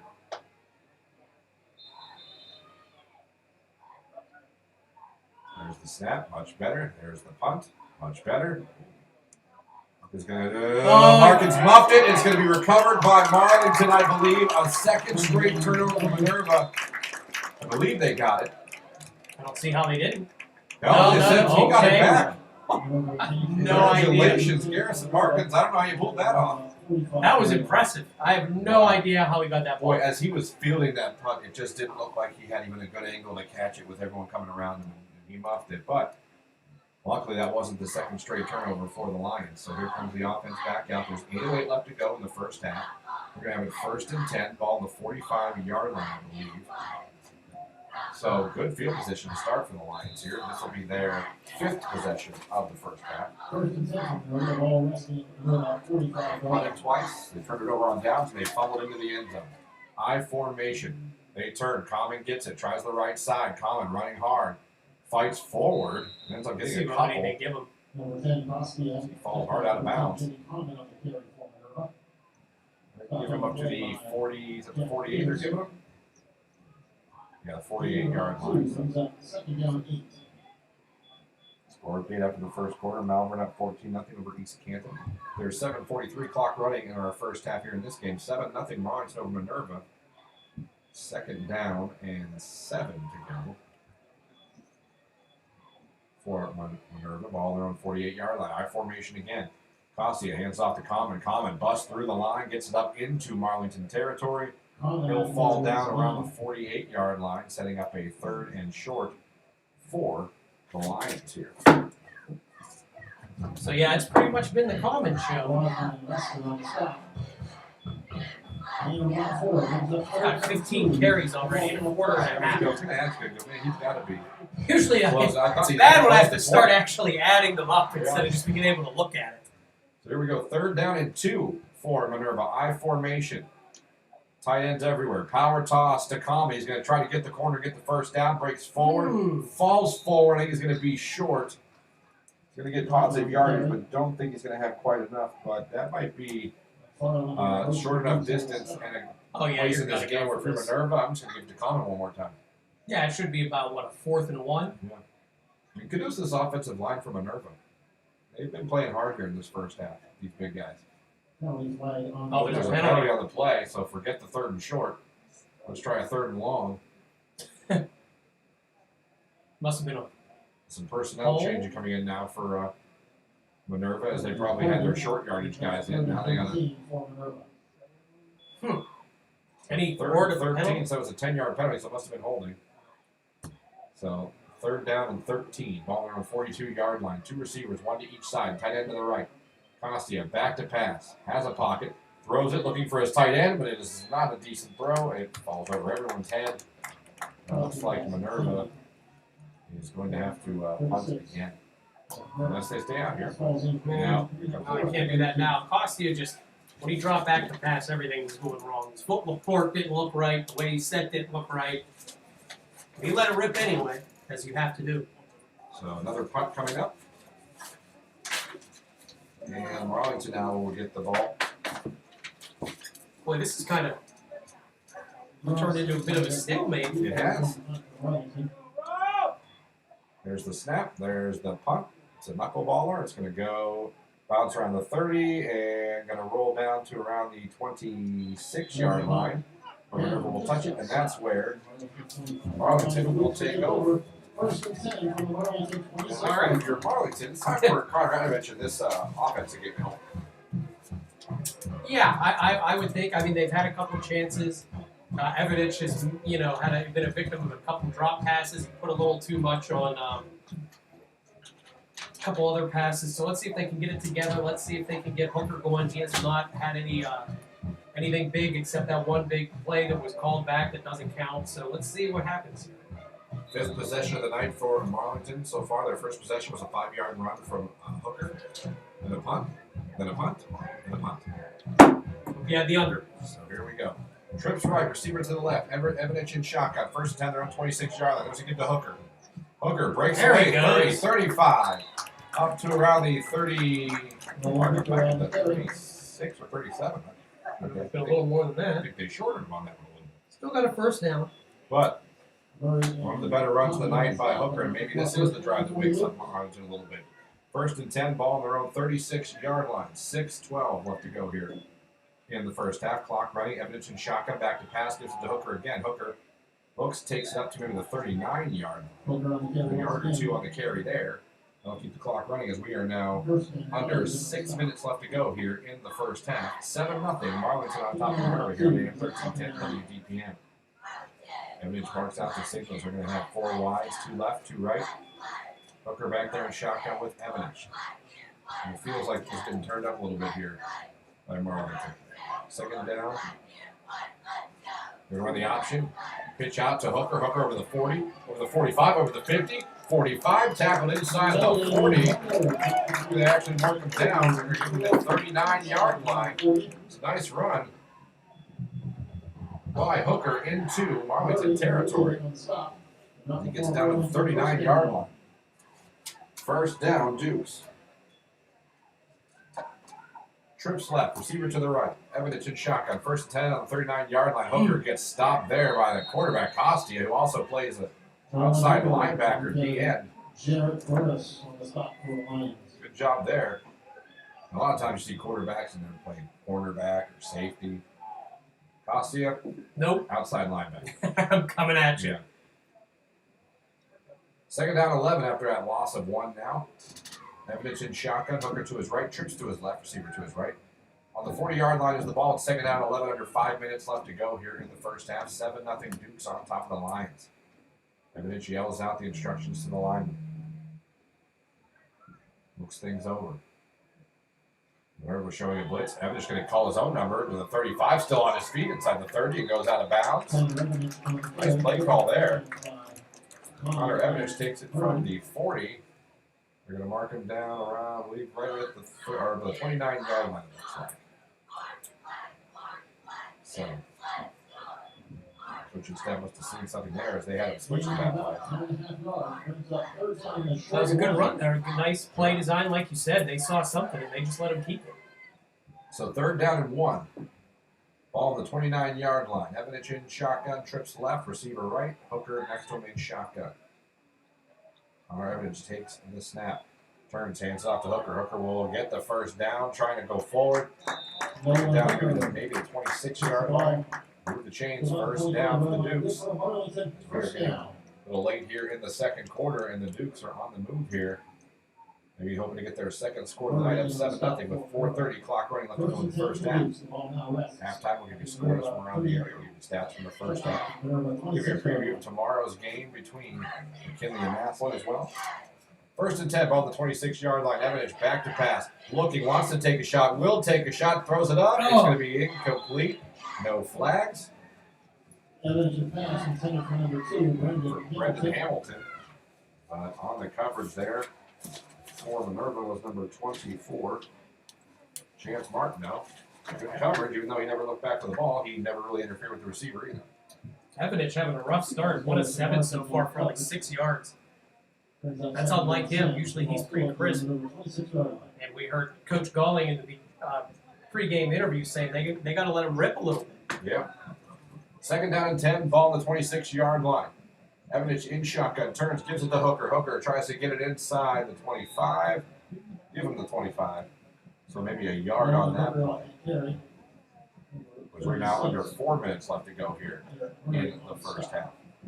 Again, final week of the regular season here. EBC matchup, Minerva and Marlington. Marlington up 7-0, but they have the ball on the 26-yard line of Minerva with 3:47 clock running here in the first half. Evidence going to come out in shotgun, Trips left, Hooker to his left. Rome Sims by himself on the right. Back to pass, Evidence. Looking, pressure coming, throws it. Looking for his receiver. Over, shoots Tortola, who was open. Pressure puts Connor Evidence on the ground again. And the interior line, not even with blitzing, the D linemen of Minerva have been getting pressure. Maybe not the sacks, but they've been getting pressure. Well, yeah, we were talking about that. I mean, when you see Evidence 1 of 8 to start a game, everything has been, the ball has been delivered before the receivers have been getting there. So that's telling me that pressure is bothering his timing because everything's been way out in front. So it seems like he's just trying to get rid of the ball before he gets sacked. 4th and 10 now for Marlington, trying to keep this drive alive on the 26-yard line. Evidence back to pass, and what do we have, a timeout? Timeout, I think. Yep, timeout Minerva. So Minerva with a timeout. They want to talk things over and figure things out before this 4th down play. When we come back, it'll be 4th and 10 for Marlington. Ball on the 26-yard line. You are listening to high school football right here on AM 1310 WDPN. I'd like to recognize some of the great businesses and individuals who support Marlington football with our feeding meals. Once again, the Marlington Little Boots as well as shown for the evening. In addition, Accent Home Improvement Incorporated, Robertson Heating Supply Company, Tanner Real Estate, All Pro RV, Ohio Rank, Traps Sports Center Incorporated, Holly Electric, and the Chapel in Marlboro. A big thanks to all of those individuals and businesses for their continued support of Marlington football. Talk for a minute. It's for work. And we're back here, 3:30 left to go here in the first half. It's going to be 4th and 10 for Marlington. They're going to come out here after the timeout ready to go. Marlington will be in trips left, 3 receivers there. They're going to have Connor Evans in shotgun. Rose Sims, the receiver, to the right of the field. Hooker to his left in shotgun. This is a big play in the first half here. 4th and 10, ball on the 26-yard line of Minerva. Marlington trying to keep the drive alive. They need 10 yards to do it. Evidence now looks over. Coaching staff to get the play in there. Now he barks out the signal to the lineman, lets them know the protection scheme, and he's back in shotgun. Evidence takes the snap, back to pass, pressure coming, throws, looking for Sims, who's got it for a first down, out of bounds around the 11-yard line. Sims' first catch, or second catch of the ball game. So from the 26-yard line, take it down to the 11. 1st and 10 for Marlington, back in the red zone here. They can still get a first down before they score here. Line back up, 1st and 10, ball on the 11-yard line. 3:25 left to go here in the first half. Evidence turns, hands it off to Hooker. Hooker takes it down. Inside the 10, they're going to mark him around the 6-yard line. So from the 11 to the 6, give him 5 yards there for Hooker. 3:14 clock running first half. 7-0 Marlington with the Dukes looking to extend their lead here. Picking up the pace. Trips again left, throw him to the right. Shotgun formation for Evidence, and they have Hooker to his left. Evidence takes the snap, turns, gives it to Hooker. Hooker will be stuffed and maybe go backwards as they're going to mark him down. It looks like they're back at maybe the 9-yard line. Might have been a loss there.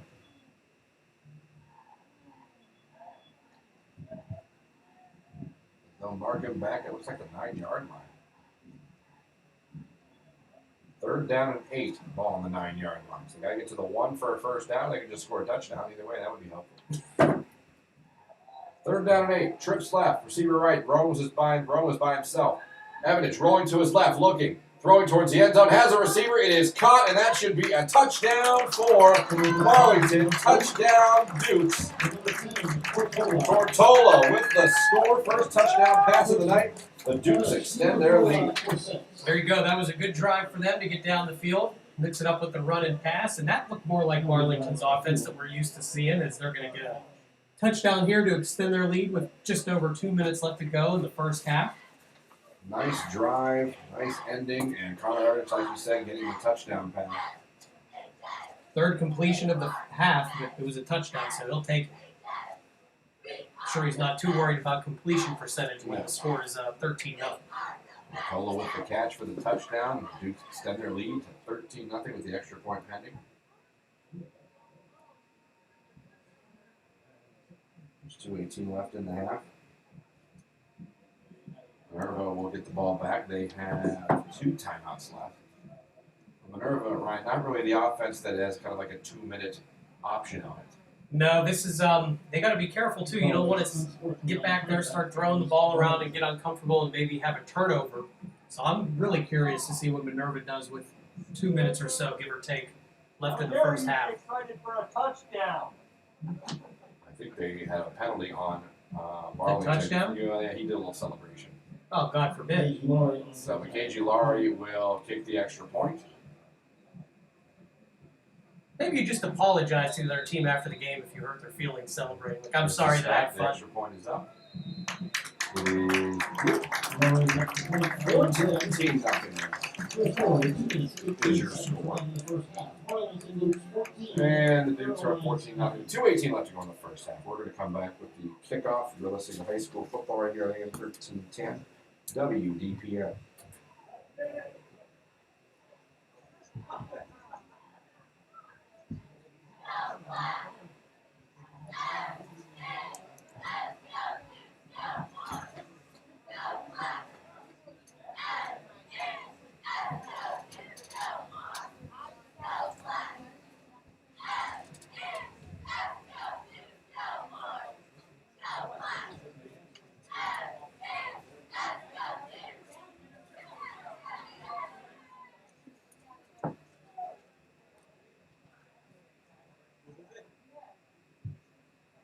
Since they caught up on some other Marlington athletic action going on. So we're back here getting ready for the kickoff. Marlington just scored the touchdown. Stark County Championship. Again, there wasn't a penalty, the celebration, so. Was it bad? I missed it. He shook his a teammate's hand. They kind of like bowed at each other. He shook his hand, they bowed. To his own teammate? Yes. Our middle school volleyball team will be hosting That maniac. Monday, October 5th at a high school. What you know? Seven No fun and forty-five, soon no talk. 8th grade, 6. Back to action here. Remember, kids, no emotions. Now I can see if you like Threw the ball off of somebody's spike the helmet. ball off Yeah. someone's face, or you know what I mean. Doing something with your Yeah, teammate. there's a kickoff by Marlington. Has to go out of bounds. That's going to help Minerva. So give them the ball at the 35-yard line. That might rethink a little bit of what they were going to do here. Yeah, I mean, I know you can call that, but I feel like there should be some discretion. I mean, like I said, if something is blatantly taunting the other team, Now you got, Randy Rulebook down there. so. I just thought, Like I said, it was something. yeah, if it was Totally. egregious, something in poor taste, Doing a handshake. handshake and a bow seems pretty harmless. Seal. And we'll bring the ball out to the 50 because of the penalty. The celebration. So, ball bit the 35-yard line out on the 15. Minerva, this is the best case scenario for them.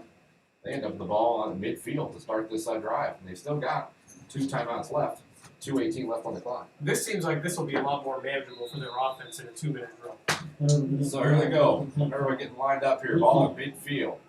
Ossia takes the snap. Power toss to the running back is going to go nowhere as they try the power toss this That's time. Markin's first carry. Yeah, with Garrison Markins, the senior. And that time again, Marlington was ready for that. We're going to get her 2 minutes to go in the first half here. Loss of one. If you're Marlington, you tempted to call some timeouts? I would be.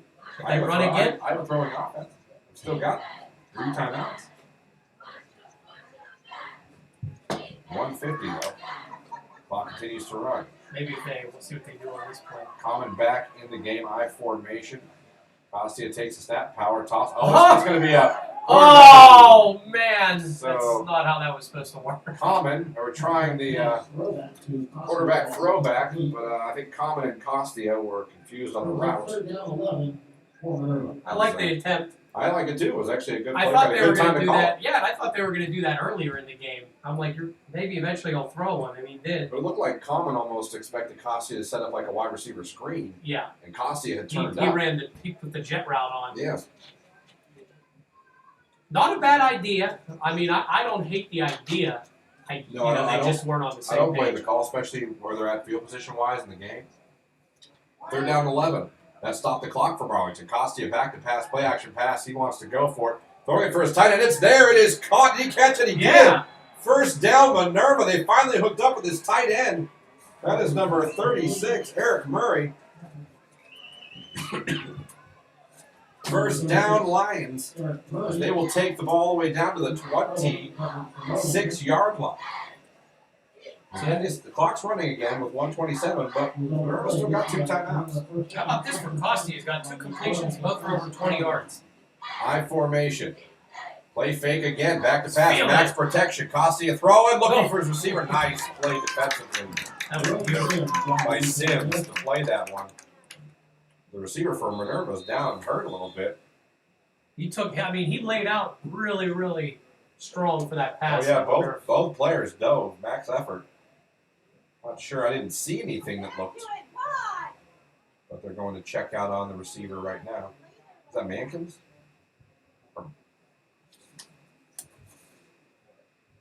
That might be Markins, number 25. I'm not 100% sure.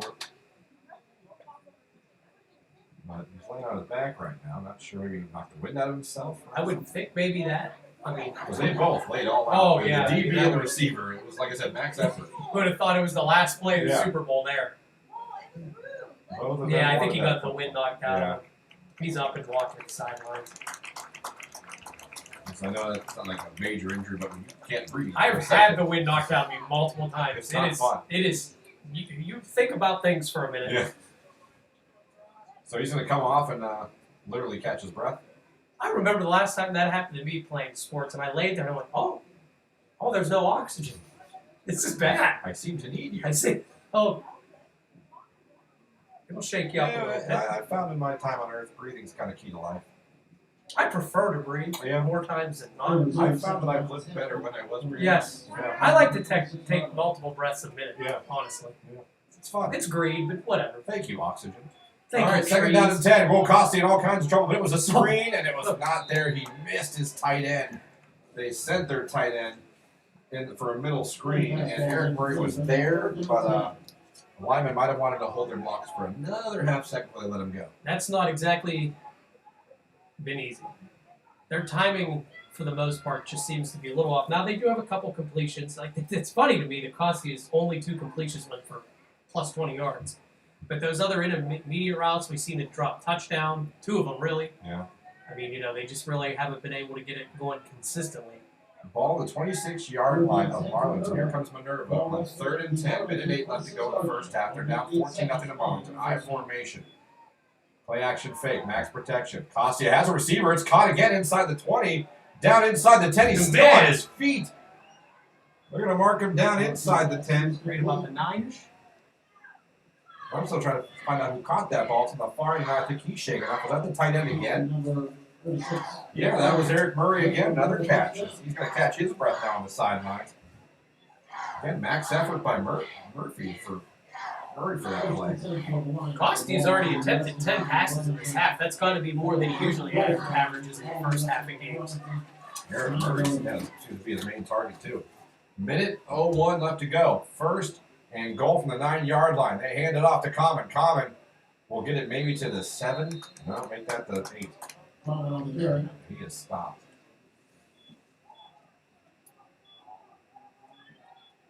Plenty of time. Yeah, 47 seconds running, but they still got 2 timeouts. So, Yeah, I would make sure that that's the end of the night. yeah. First half. Minerva, I'm still not panicking. Oh, look at that moon deciding to come I up. see it. It's a big moon. A little low for my liking. Don't worry, it's going to get real hot. Here we go. Second and goal from the 10-yard Oh, line. he Costi froze rolling him. out to his left, looking. He's going to throw it. Incomplete. Was looking for his receiver, Chance Martineau. I thought that was going to be a touchdown. I thought maybe he was going to tuck that and run as well. The linebacker from Marlington he froze him. Like he looked, I mean, when he was rolling out, he kind of did that little stutter. He just stopped, and I'm like, run forever. No, he threw it. So Brandon Costi, quarterback for Minerva. Also a defensive linebacker for Minerva. Which I as like. well. Here we go. 3rd down and goal from the 8-yard line. Costi going towards the end zone. Incomplete. Sails out of bounds. That'll bring up 4th and goal for Minerva, and they would hate to squander this opportunity at the end of the first half. did they get away from the run too soon? That's a good point. They've only attempted, I think, 1 run. Yeah, they've thrown the last 2 plays here. And they might. Are they going to try to keep the field goal? They brought a different football out. I think they are, yeah. If you look at how the, All right. So they're going to attempt a field goal here. Costia will hold. For Maybe a Marlington, fake? they're going to try to just get on the scoreboard here. On the kick, it is Nick Chaddock. 25-yard field goal is up. 25-yard field goal is good. Okay, so with 12 seconds left, Minerva comes away with something. Just under 13 seconds remaining in the first. Maybe that's all they need. They just needed to see some points go on the board, and then when you come out for the second half, they've had multiple chances to get points on the board. They finally convert one here. Minerva gets on the board for the first time, like Ryan just said. It's now 14-3 with 12 seconds left to go in the first half. Now Marlington will get the ball first in the second half. But I think if you're the Lions, you're happy to get something out of that drive before you go to the locker room. Or wherever you got to go. By locker room, I mean the corner of the end zone. You're not allowed in your locker room. It's a no-no. Well, again, getting points is getting points. It gives you something to build on. Now you got to make sure here with 12 seconds left, you don't let anything crazy happen. But it's got to be a good feeling at least to go into halftime. You completed a drive. It was a 2-minute drive. So there were some positives. I think that maybe inside the 10 they got away from the run a little bit too soon. It's much harder to pass with only 10 yards compared to a full field. So I don't know why they gave up on the run. But hey, points, they got points. There's the kickoff. Oh, it's an onside kick attempt by Minerva. That was interesting. I like it. Onside kick. I do too. Why not? As our buddy Ches would say every time. Onside kick. Every time. So Minerva trying to maybe sneak one by the Dukes. Now, the Dukes will have the ball on the 49-yard line. Their 49-yard line. There's 11 seconds left. Now, Connor Evidence has a little bit of an arm. And they have a legit field goal kicker as well. They do. Now we thought the onside kick was cool until we realized where they got the ball. Like Marlington's got a kicker now. Yeah, I mean, So you don't have to go for the end zone here. no, and you can with the timeouts, you can still throw in the middle of the field if you So want. interesting here. We'll see what happens. We'll see if that onside kick idea became less cool. Evidence in shotgun, trips right receiver left, hooker next to him in shotgun. They're done putting up down and distance. Scoreboard. It's 1st and 10. Evidence back to pass, looking, pressure coming, steps up. He's going to take a shot. Has a receiver open. Incomplete. Just missed his receiver. That play was there. Cooper Scarlett got behind the defender. There was no safety help. That was a touchdown. Just a little bit too strong. So on they took the a pass. shot with 5 seconds left. I'm running the same play. I don't blame them. Well, now I think you have to. We would have thought maybe they were going to take a shot in the middle of the field to get into field goal range. There's still time left, but now you don't have time to do that. No, and you know what? If you watch that on film and you see a wide open play like that, you don't take it. I'm yelling at you. So Evidence in shotgun, ball on his own 49-yard line. Takes the snap, back to pass. Throws it across the middle to Sims. Sims has it 35, 30. Whoa, wait a minute. 30. Cuts back, 25. Oh, fumble on the ball. Picked up by Minerva. Picked that up? Yes, Minerva picks it up. So a turnover, and that's how the first half will end. So we played 2 quarters of football. Your score 14-3. Marlington is on top of Minerva. We're going to take a break, come back, we'll get you scores from around the area. 42 stats from the first half. We'll let you hear a preview of tomorrow's game. McKinley and Massillon at Paul Brown Stadium. You can hear on our sister station, Q92, tomorrow afternoon at 2 o'clock. So halftime, your score 14-3. Marlington on top of Minerva. This is high school football brought to you by Open Alliance Community Hospital here. Lane 1310. WDPN. Is the daughter of Chris and Peggy Bob. For the past 4 years, she's been a member of the Ambassador Program. Is a member of the Washington Township Variety 4-H Club and the Stark County Junior Fair Board. Following graduation, Amanda plans to further her education in sports medicine, where she would like to branch into occupational therapy. Senior, back up. Laura Coleman. Laura is the daughter of Jim and Edie Coleman.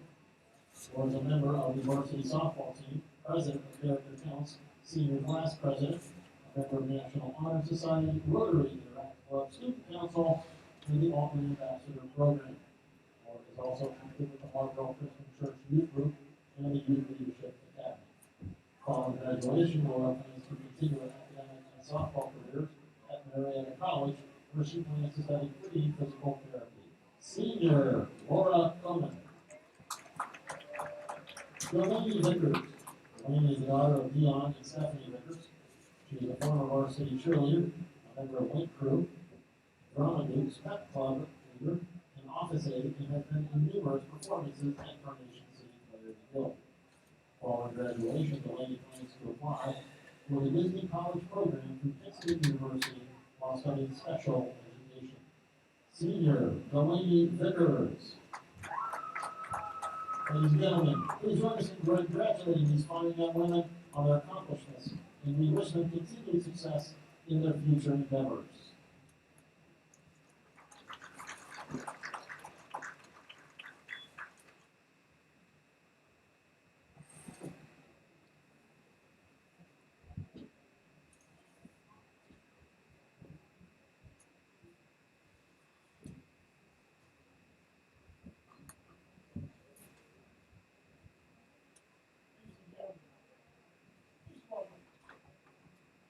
Ladies and gentlemen, please welcome the 2020-2021 marching youths of Marlington as they perform that 70s show.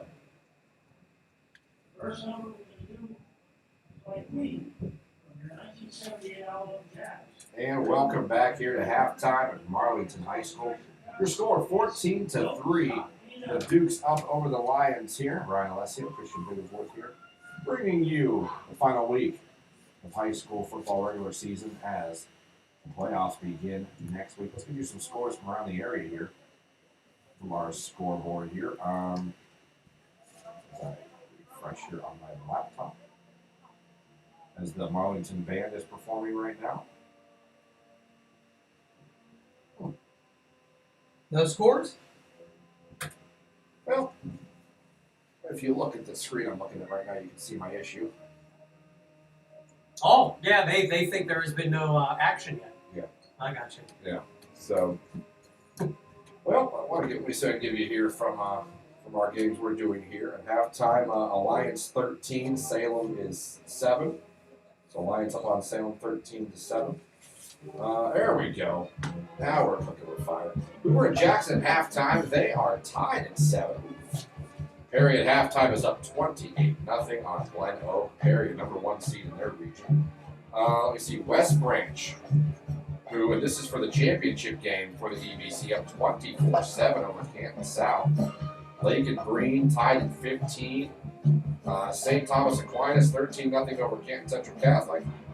Let me see here, Northwest 21, Loudonville 14. Louisville 7, Worcester nothing. Nothing from Fairless and Tuslaw yet. Sandy Valley at 42-7 in the second quarter over Tuscany Valley. Wow. Let me see here. That's the only scores we have from around the area here tonight. We'll look for more scores and get them as they come through. I can also tell you that, wow, 26-3 St. Thomas over Canton Central. Asia Burt for the Knights has 3 rushing touchdowns and a pick 6. They're still in the first half of that game. That's impressive. So that's the scores from around the area. Now let's get some stats from the first half here, Ryan Alessio. All right, now the score is obviously 14-3, but if you look at the main stats on both sides, it's been very even. For Minerva, Costia 3-12 for 62 yards. Rushing-wise, Common 17 carries for 75 yards. He did have 1 fumble, and that was walking into the end zone, so that was unfortunate there. The other guys, Markin only had 1 carry, no yards on that. Archin 2 for a yard, so not much else going on. On the other side, Arlington, Evanich 4-12, so only 1 more completion than Costia, 65 yards and a touchdown. So the quarterbacks are basically playing even, minus a touchdown pass there. And on the rushing side, Hooker 15 carries for 55 yards and a touchdown, so only 2 less carries than Common has had. And that's been about it for both teams. There were large sections of the games where both teams kind of just traded some punts. So. Right. And it's stat-wise, it looks very even. It's just scoreboard's a little different. So those are the statistics that have us where we're at right now, a 14-3 score between Marlington and Minerva. Now we're going to send it over to TJ Downing, who has a special preview for us here tonight. Of course, tomorrow is one of the biggest high school football games in the country. Fun fact, it is the only high school football game every year that you can place bets on in Las Vegas. Really? Yes, that is very true. How does that get by the old? Somehow it's allowed. You can't handshake in the end zone, but I can bet on the You game. can bet on the game if you like. You can bet every year. That's nothing new. You've been able to do that for years. What kind of action it gets in I don't Vegas? know. But I know tomorrow at 2 o'clock at Paul Brown Stadium, the 4-1 Aslan Tigers will be hosting the 4-1 Camp McKinley Bulldogs. It is a huge rivalry game. We'll have it for you on our sister station Q92. TJ Downing, Jim Ballard, Mark Milano will have the call of one of the biggest high school football games in the country. Taking place tomorrow. Let's get a preview right now. TJ Downing has a special halftime preview of that game tomorrow. Here's TJ talking about McKinley and Aslan.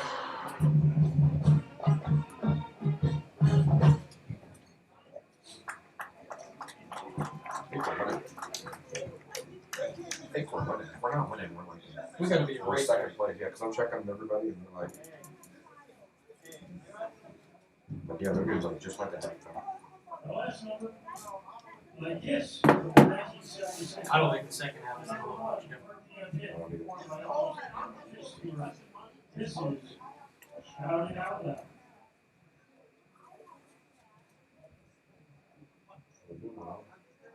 What? Oh, No, I mean, it's still there. don't do that. The moon is You know how gone. this year's been going. And with that, we all die. At least we don't really need that, right? Or we'll throw us out of some weird gravitational thing. I'm sure there's something will happen if the moon's gone. I don't know. You have to ask. You know, Google what would happen if the Do moon. we need the moon? How useful is the moon, Google? Apparently, I'm not the only one who has it. Without the moon to slow us down, we'd have much more severe weather and stabilize hydroclimate. As severe weather. So it's storm. Well, it's possible that Earth might have rolled over on its axis on a regular basis, causing complete redistribution of the Earth's water. That sounds like we don't need any part of that. Getting Sunday. comes the Atlantic Ocean. Is that like your nose? No, that's the Pacific. This is where we die. Could you imagine? Is there a shark in a lion's Well, when you read the first few sentences, you're like, oh, all right, so it storms a little warm. Then you're like, oh, completely.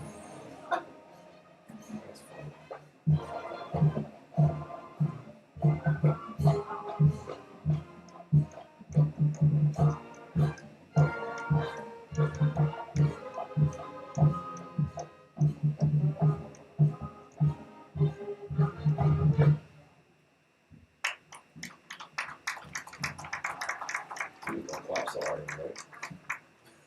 Jesus.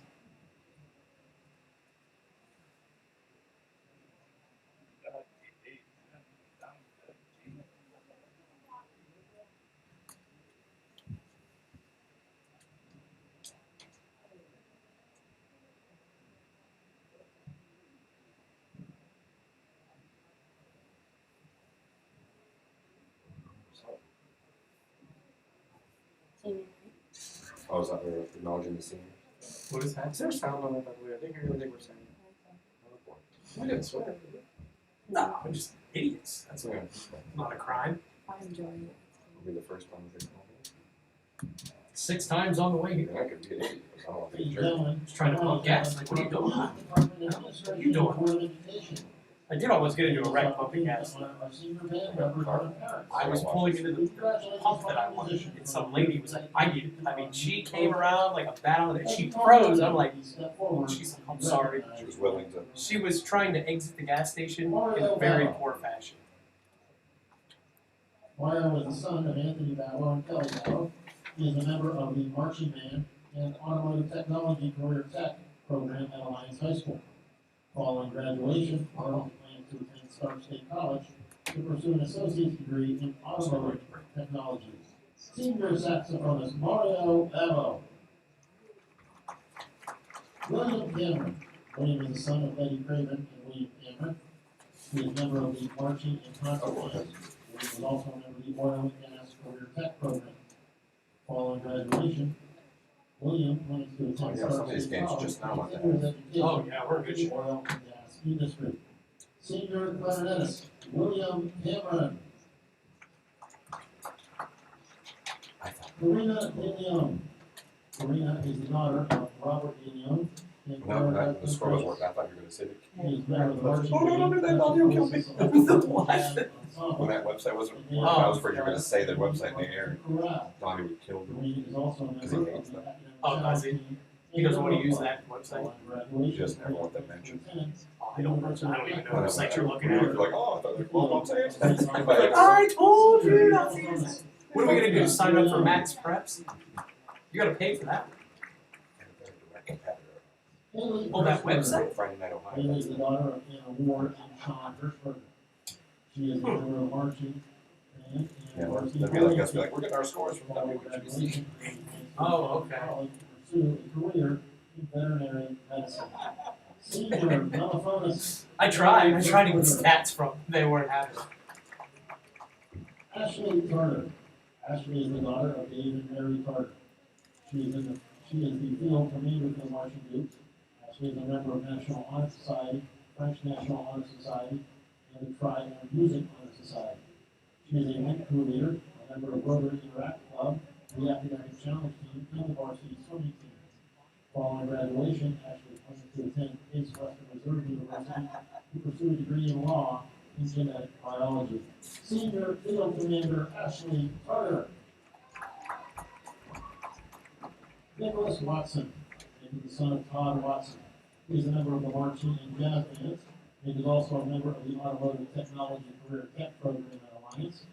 Following graduation, Nick plans to attend Stark State College to pursue a career in heating, ventilation, and cooling industry or automotive technology. Senior tuba player Nick Watson. Alexis Hoops. Alexis is the daughter of Nathan and Devin Hoops. She is a 4-year member of the Marching Hoops Color Guard and was selected as Sergeant of Arms this year. Following graduation, Alexis plans to attend the University of Mount Union to pursue a degree in elementary education. Senior Color Guard member Alexis Hoops.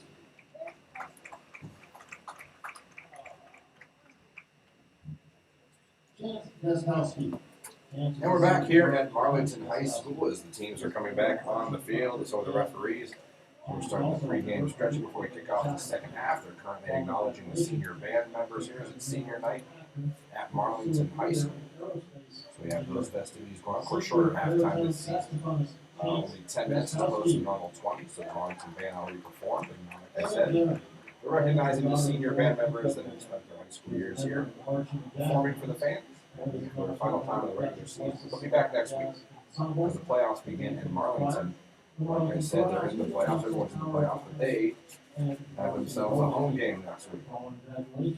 That's gotta be a good feeling too, you know, you don't even have to travel for your first playoff game. No one just calling Wences to be like this all the time. They're in they're in Division 3, Region 9, and next week they will be hosting the 14 seed. They'll be hosting the 19 seed, Kenston. They'll be hosting them 7 o'clock here next week. They'll go on from that game to play. Whoever wins that game next week between Marlington and Kenston will go on to play the number 3 seed Canfield Cardinals, who have a bye.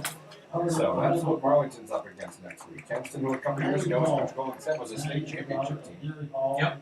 But this year they'll be coming here. Marlington gets home field, and whoever wins that game goes on to win the 3 seed Canfield Cardinals, who will get a bye in the first round. So that's who they will be playing. Minerva will be on the road when the playoffs begin. They'll be going to Beaver Local next Friday. So they'll be taking their talents on the road. Beaver Local, and we wish them good luck.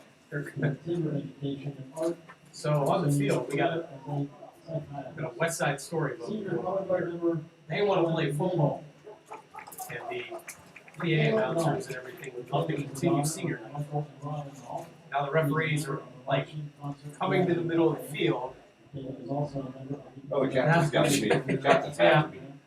But they're just kind of like, hey, about that time, guys. Minerva is in Division 4, Region 13. Like I said, they'll be on the road taking on Beaver Local. The winner of that game in 2 weeks will have to go play East Cleveland Shaw on the road, obviously up in Cleveland. So that's who both teams will be playing in the playoffs next week. We will be here. If you're wondering where I am, 1310, we will be back here for Kenston, and Minerva will have that game for you next Friday, 7 o'clock kickoff. I myself will be back here to bring that game to you. Both teams are back on the field, as Ryan said. And we will get ready to kick off the second half here momentarily. Now, Marlington has the ball first here. They deferred, so they'll get the ball here to start the second half. Yeah, if you're Minerva, you definitely want to make sure you get a stop here coming out of the gate, because if Marlington goes up 21-3, although I'll say this, with 12 pass attempts in the first half for Castilla, that's got to be a little bit above his average, so they're not afraid to throw at this game, unfortunately only completing 3 of those passes. So if you're Minerva, you definitely want to not let Marlington put any points on the board this opening drive in the third quarter, because 21-3 might start getting away from you a little bit. Yeah, right. And just like that, if you're from Marlington, I'm like, hey, if we can go down here and go up 21-3. Start feeling good. Yeah, you're starting to feel real good about yourself and heading into the playoffs on a winning note. So, teams returning to their sidelines. As the band is coming off the field now, the Dukes head back to their sideline. Again, they'll get the ball first. Sims is back dancing right now around the 10-yard line.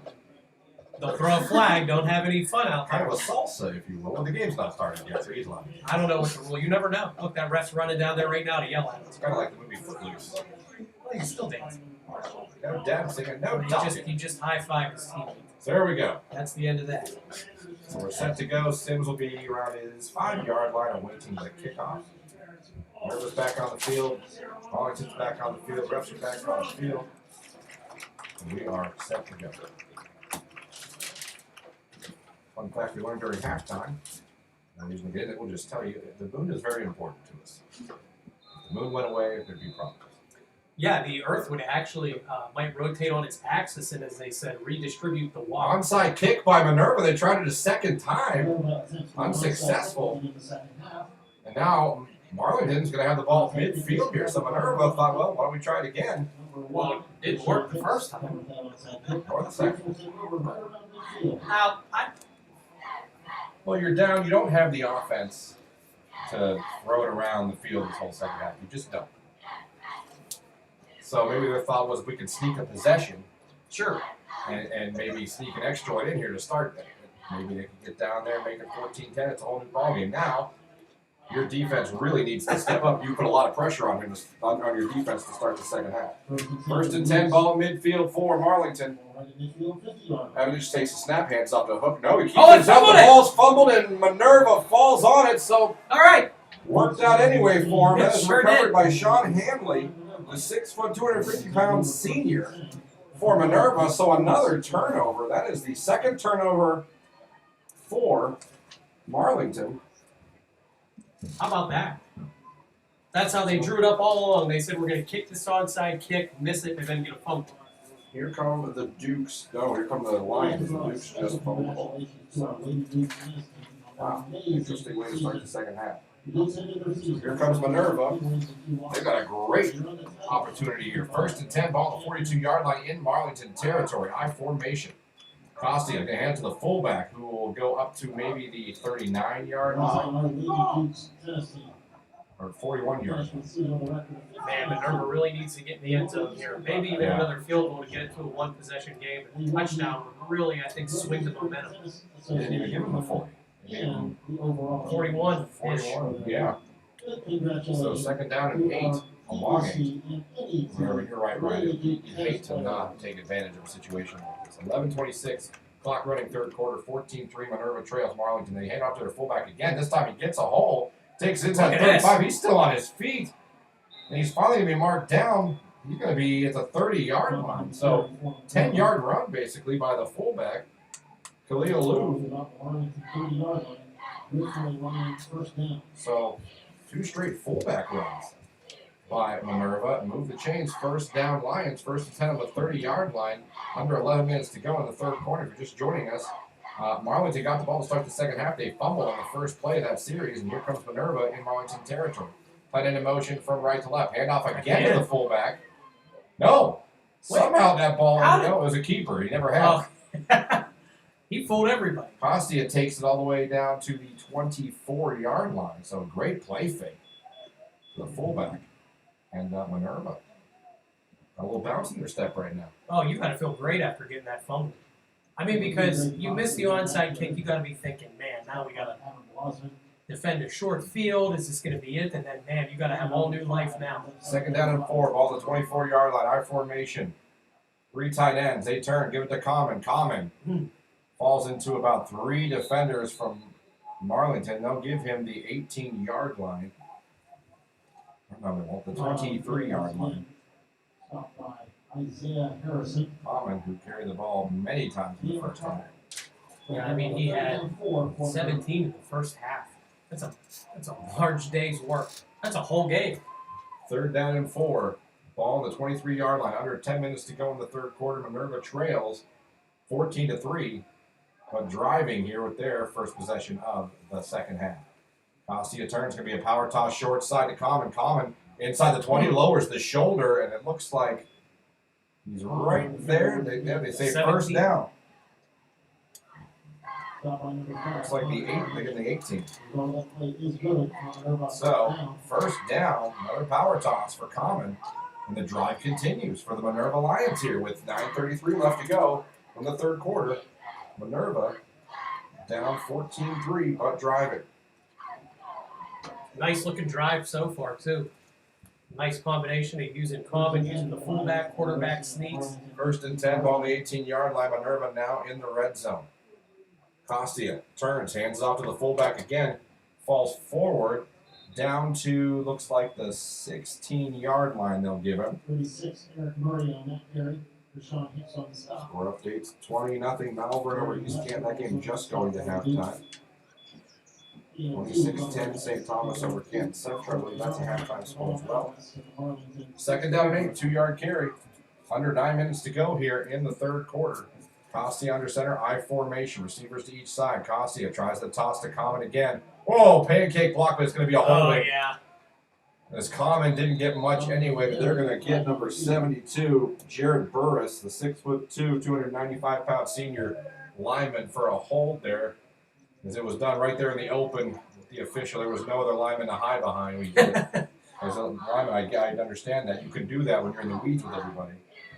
But when you're out in the open by you yourself. don't want to just lay on the guy. Yeah.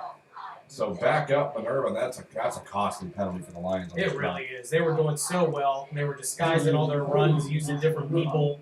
Kind of had Marlington on their heels a little bit, and then you take a back-breaking penalty. Ooh, so take it all the way back to the 30 31-yard line. 31, 30? Yeah, well, scoreboard says 30. That looks like the 30. We'll be in the middle. Second down and 21 now. Trips left. First time. Pressure coming. It's a screen that's intercepted by Marlington. And it might go all the way. It will go all the way. Oh, the flag. It's not going to count. That was The touchdown's going to come back because of an awful block in the back and hold. I have no idea You didn't even have to make why that he hold. did that. Peyton McFarland knows he just lost a chance at a touchdown. He's in the end zone. Sad. Like, are you kidding me? He intercepted the screen. I believe that's number 28. I'm trying to see him running out of the end zone. And it was an intercepted screen pass. I mean, Marlington will have possession, but that should have been 6. Oh, that one wasn't 20. I apologize. No, it is 28. That was right about that. Number 28 for Marlington, Peyton McFarland. Sorry, buddy. And as he had a pick 6. Unnecessary hold on the Just quarterback. right. I mean, what are you doing? Did not have to hold him. He was going to be past him for a touchdown easily. Now Marlington still has the ball. Yeah, oh The yeah. interception counts. So that was the first pass attempt of the second half for Costia, and it's an interception. Could have been worse, but So second possession for the Dukes. They come first and 10 on their own 42-yard line. Big play for the Dukes, but it should have been a touchdown. Just an unnecessary hold. in front of everybody, wide in the middle. Throw it. Oh, to receiver 6. He's picking it anyway. 40. 35-30 is a foot race, 25-20. Tackled around the 10-yard line. Gotta give credit to that defender from Minerva. Oh, yeah, he didn't give up. He chased him down. I believe that was number 35 or 36. Poor Minerva who chased him down. I think that was Eric Murray, 36. It was. Nice. Gotta give Murray credit. He chased down Rome Sims, who I thought was gone. Huge play, though, all the way down to the 11-yard line. You got about a 60-yard gain, right? Close to it. 50. So 50-yard gain there for Marlington. 1st and 10. Ball on the 11-yard line. Marlington can get a first down without a touchdown here. 8 minutes, clock running, left to go. 1st and 10. Evanage turns, hands it off to Hooker. Hooker tackled immediately by number 72, Jared Burris. I'll tell you, the interior linemen on the offense-defensive line for Minerva are big boys. They are. And they play well. Yeah. They are big boys. 7:39 clock running. It's 14-3, but Marlington knocking on the door, trying to increase their lead here in the regular season finale this season. Shotgun formation, trips left. Evidence says, nope, fakes it now, throws a slant to Roman, drops it. Man. He wants the flag. Wants the flag twice. It's a third time. No time. They tried the slant. Marlington will do that. They'll put trips to one side, they'll have a receiver to the short side, and they'll try to sneak a slant in on you and see if that DB on the short side of the field is not paying attention. Pretty much. I don't know why more teams don't try that once or twice a game. Yeah, you get one-on-one coverage. You know you're going to get it. And I feel like sometimes for those DBs, there's a false sense of security when you see, okay, all the actions. You know what I mean? Yeah, you're just maybe not. 3rd and 12, ball on 13-yard line. Evidence back to pass, looking, throws the slant towards the end zone, off the fingertips Not a good pass there. of Cooper Scarlett. Incomplete. Needed to put that one out in front of him. They're going to send their field goal kicker in to get those 3 points back. I'll say this, if you're Minerva, you dodged a bullet. Yeah. If this is good, you gave up 30 instead of 7. So you're still keeping it a 2-score game. Not what you wanted, though, when you had an interception return for a touchdown called back with a bad hold. Field goal. Laurie on now. 27-yard field goal attempt. Pressure coming. The kick is up. The kick is good. So with 7:13 left to go in the third quarter, they do take advantage of the turnover. They turn it into a field goal. Your new score is 17-3. Marlington increases their lead over Minerva. This is high school football right here. AM 1310 WDPN.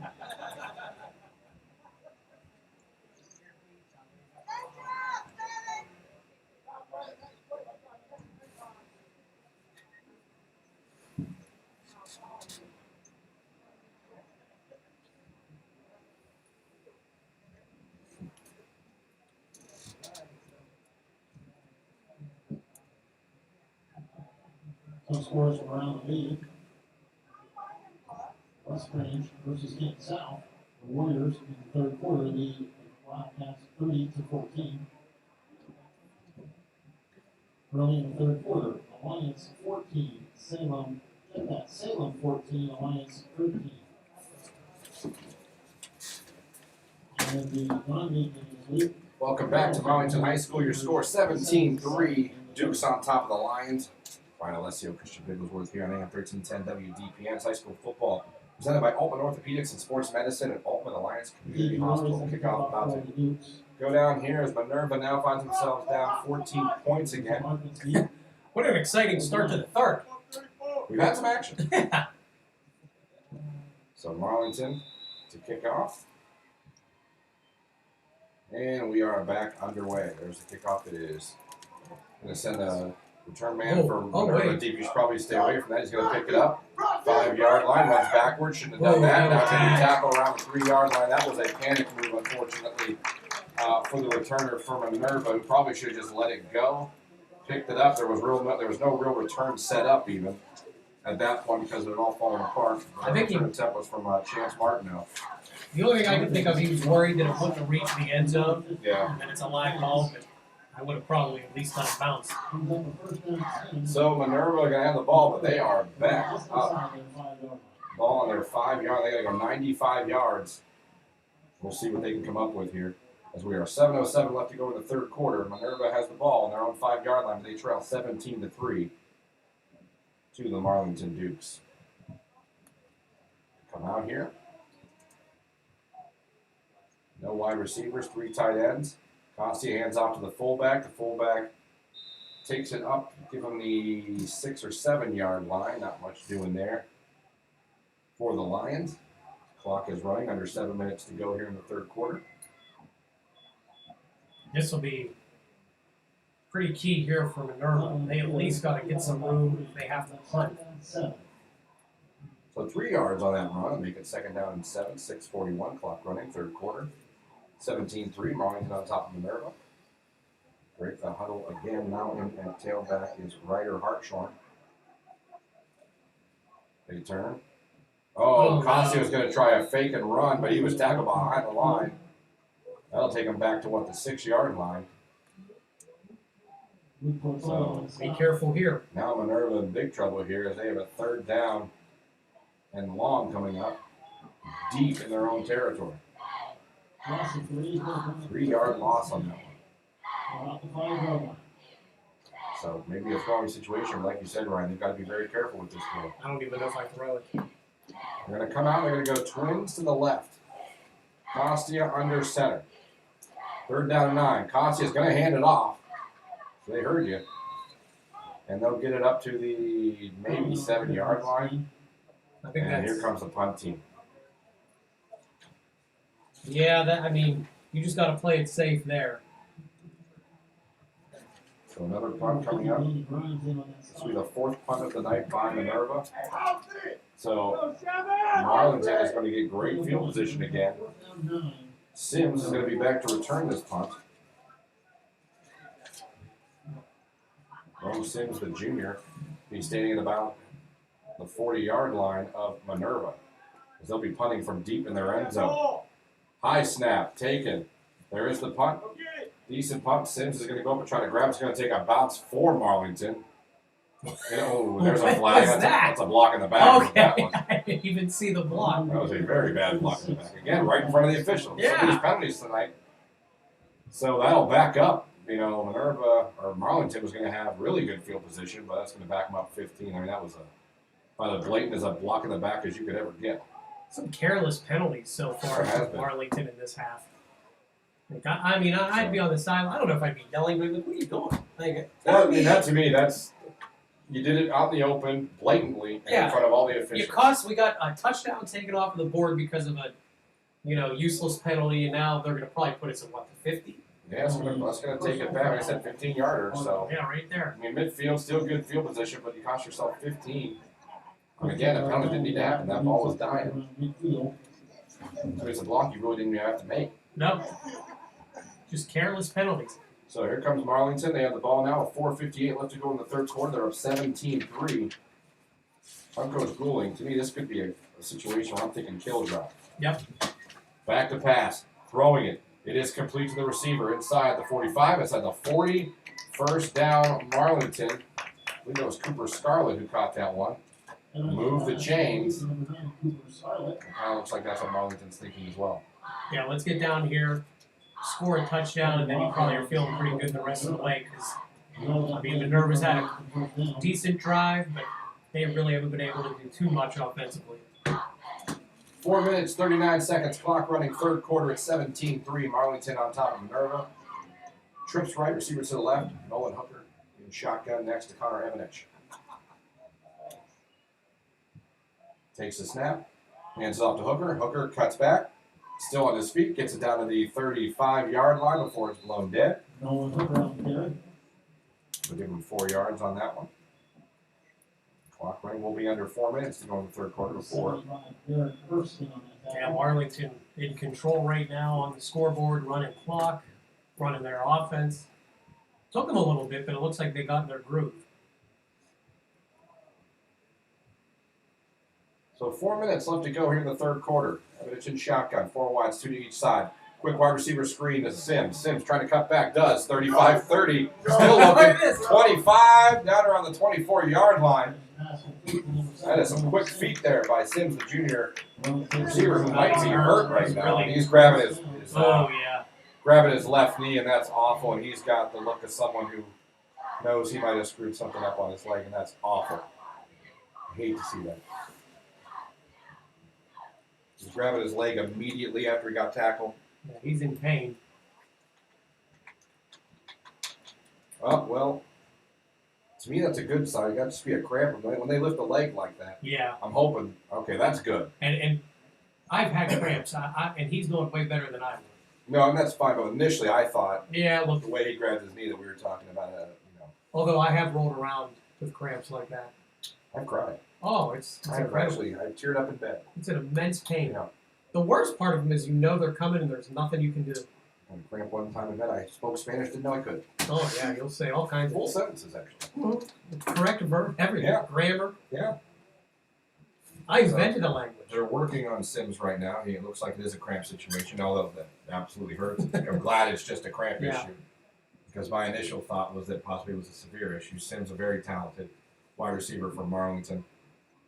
Junior, he'll be back next year along with quarterback Connor Evanich.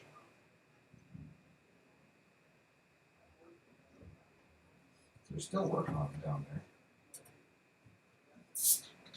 I always say that's either a cramp or that's the worst trainer in the history of high school football. I think my kneecap shifted. I got it. I did that once in a football game. I just looked at my kneecap. What'd that feel like? At the time it happened, it just felt like, oh my God, I felt that like my kneecap was not where it was supposed to be. And then when it went back in by itself, as Sims was coming off the field on his own. And to be honest with you, I was more shocked. The next day, right after I swear to you, I've never had a body part in more pain in my life. Oh, I could It imagine. swelled, it was black and blue, and I mean, it was like just an ache forever. I don't know how to explain it, just an ache. But I did that. I remember feeling it move out of place. I was more scared because that's not supposed to happen. But honestly, that night it was fine. But the next day, I've been pretty lucky when I was playing. I got concussion. That was fun, and then I really bad high. When I'm talking, you probably think, where did you play? Like college? No, just in high school. No, me too. Yeah. Just in high school. I peaked very early in life. All right, Connor Evanich on 1st and 10. Whoa, that's an interesting way to run the option to Hooker. What was that, like a 2-yard option? 2-yard option, but almost like a Tebow pass, if you will. But hey, whatever gets you positive yards, it's out of bounds. The announcer was like, pass. That was interesting. Kind of The a old jump pass yeah. option. A variation, if you will. Your score 17-3. Marlington on top of Minerva. It's high school football here at AM 1310 WDPN. The Dukes have it. They are driving on the 23-yard line of Minerva. Trips left, receiver right. Evanich in shotgun with Hooker. Looks over the defense. Minerva almost jumped.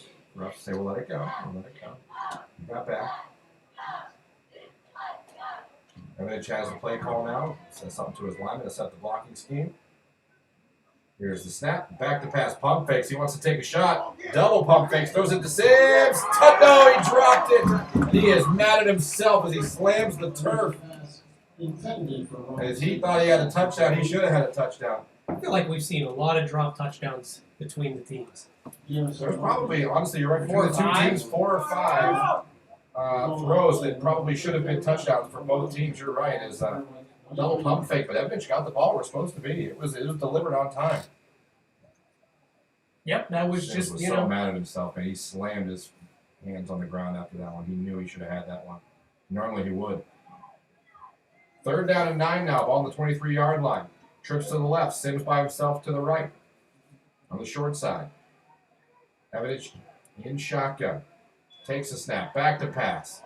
Looking again. Pressure coming. He avoids the pressure. Running. Now throws it towards the end zone. It is out of bounds. Incomplete pass. I'll bring up 4th down. Well, you're kind of in that zone where I think they called the same play there, Ryan. He took that snap back and he took a quick look to left. He was looking back at Sims again, but then the protection broke down and he had to scramble and hope that Sims came back to him a little bit. He did. I think they called the same play. it worked on paper.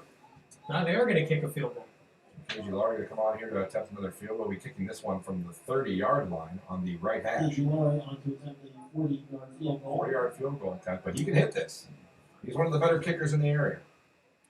Is he going to college or anything? for kicking. People look at that. There's a snap down. The kick is up. The kick is no good, but he had the leg by plenty. I thought he made it.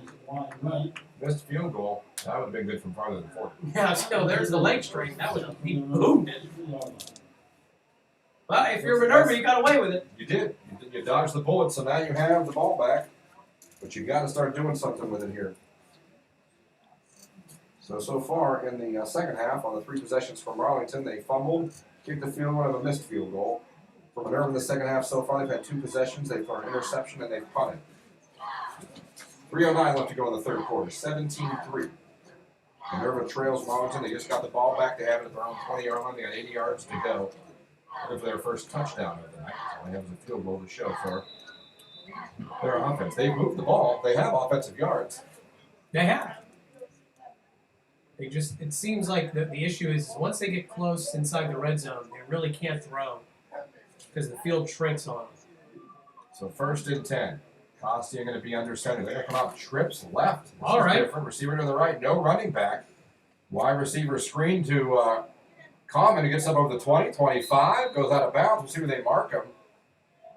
It'll be about the The 27. 27-yard line. So they set up in trips, and they get a wide receiver screen. First catch of the night for Jimmy Common. That play looked nice. Yeah, that was good. It was a different formation. Now let's see if they keep running that formation and eventually take a shot down the field out. Jimmy Common, who's a senior. There's going to be a lot of carries to give to someone next year for Minerva when he graduates. 1st down and 10, they're on 28-yard, then they try a jet sweep to guess who? Common, who is hit immediately. He'll get maybe a 29-yard, get to the 29-yard line. 1-yard gain for Common.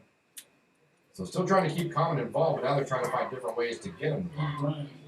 Seems like to me they're trying to do the best they can to keep the ball on the ground. That's what they do best, and they're trying to give the Dukes different looks at it. Because like you said, they kept doing that power toss, and it worked a few times, and then eventually. Back the I formation, tight end goes from right to left. They hand it off to Common, but nothing doing. Man. He'll be tackled at the 28-yard line. Should lose a yard on that carry. Has nothing doing there. As Marlington with a bunch of penetration by the linemen and the linebackers. You gotta go for it, I think. 4th and 1. It's a long one too. Look, you're going to the playoffs next week. Yeah. I mean, Work on something. yeah, Work on short yardage.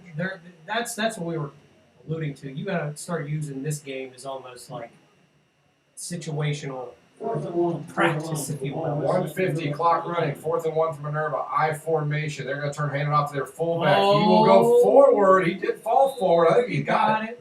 If he does, He's got the 30. So if he's got the 30, he should have it. Common, right in the line of scrimmage. No first down signal yet. No, there it is. Hunter Evidence disagreed, but I disagree a lot of things. first down Lions. So they go for it. They get the 4th down conversion. They needed that. We'll wind the clock here in a second. Common achieves the line to get. 1st and 10. I like that. Common achieves the line to get. Sounds like That's a very intelligent that way is to say a very intelligent. Yes. Got my thesaurus before That I guy's an English major. teach English. 1st and 10, ball on 30-yard line. Costia turns, hands off to the fullback. He's got a There hole you up over go. the 35, up near the 37-yard line. Nice run by the fullback there for Minerva. That is 35. Common here once again picks up about 7. A little Louis. It's either Louis or Louis Bay. We're sorry to him. They're not trying to disrespect the family name. Well, but we just can't read. 2nd down and 4. Ball at the 37-yard line. I formation. Costia turns, hands off to the fullback again. Who will take it this time? He'll get maybe the 38, 39-yard line. Falls forward, not much there. That'll bring up 3rd down for Minerva. We're under a minute to go in the third quarter here. 17-3. Marlington on top of Minerva here on AM 1310 WDP. So 3rd and 1, ball at the 39-yard line. And the Lions line it up here. I formation. Costia under center. Minerva, Marlington showing blitz, and I think Costia realized he didn't have a good play to go there. He just called a timeout. As he saw those linebackers showing in the A gap, that was probably exactly where that play was He's supposed like, to go. let's not do this. He turned around and said, nope, timeout, everybody. So timeout, Minerva. We come back, it'll be 3rd down and 1 for the Lions, ball around 39-yard line. This is high school football. You're listening to right here on AM 1310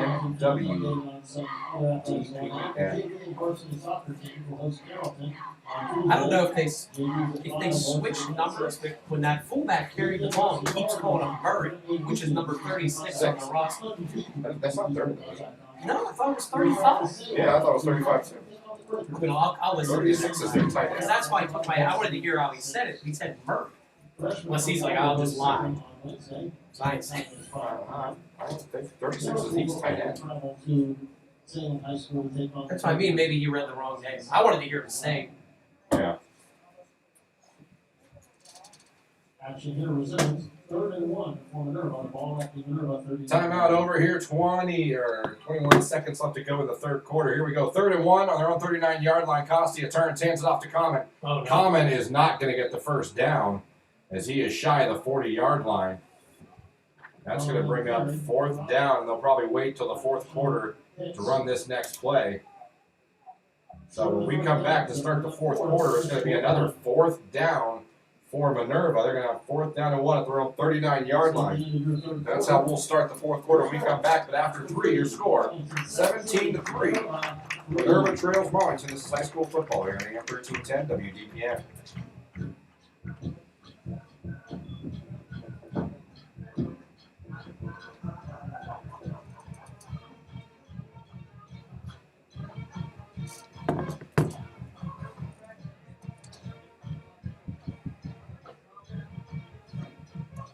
Oh. Check that. What's up?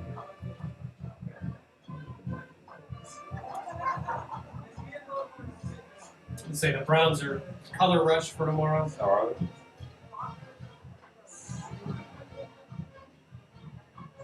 Wearing those in Dallas. Mm-hmm.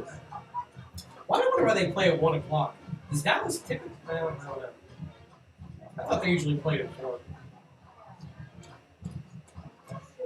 Oh yes, Spinal Tap to reunite for fundraiser. Go see that movie.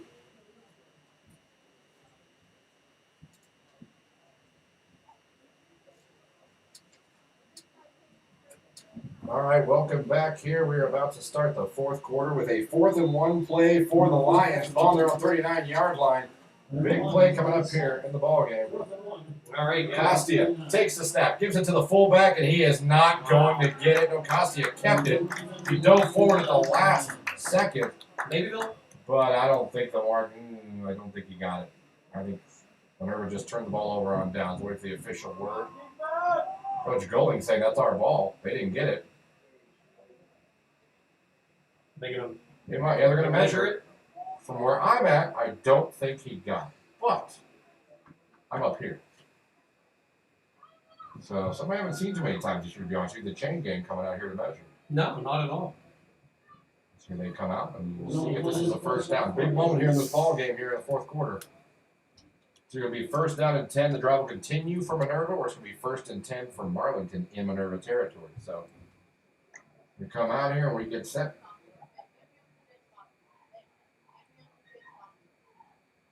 And here we go. Moment of truth, people.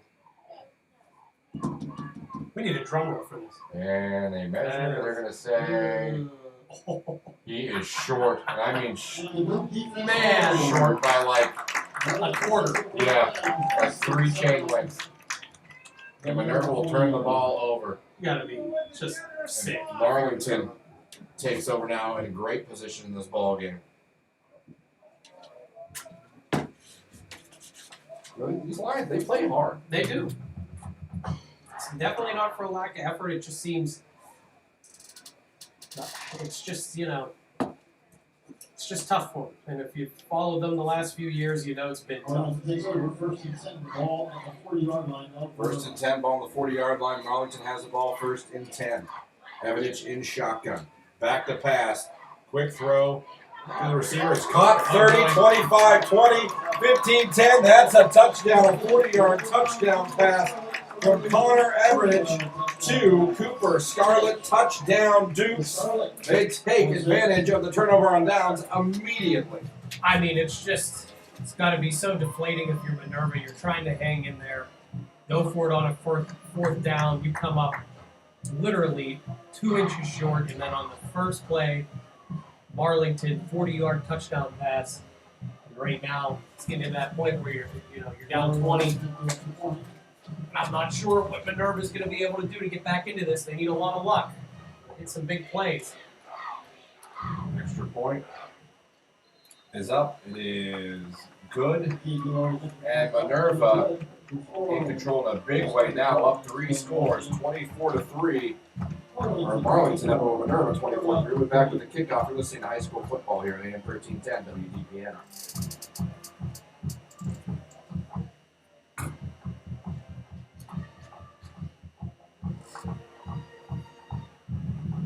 Once again, a friendly reminder that although it may be inconvenient now, social distancing and wearing of facial coverings is what allows us to have a fall sports season.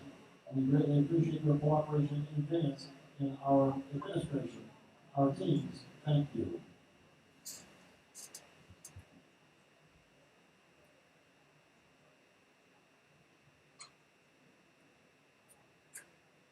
Welcome back here to Marlington High School, where the Dukes on senior night in front of their home crowd are up 24-3 over Minerva with 11:42 left to go in the football game. Ryan Alessio, Christian Bigglesworth here with you on AM 1310 WDPN High School Football, presented to you by Altman Orthopedics and Sports Medicine at Altman Alliance Community Hospital.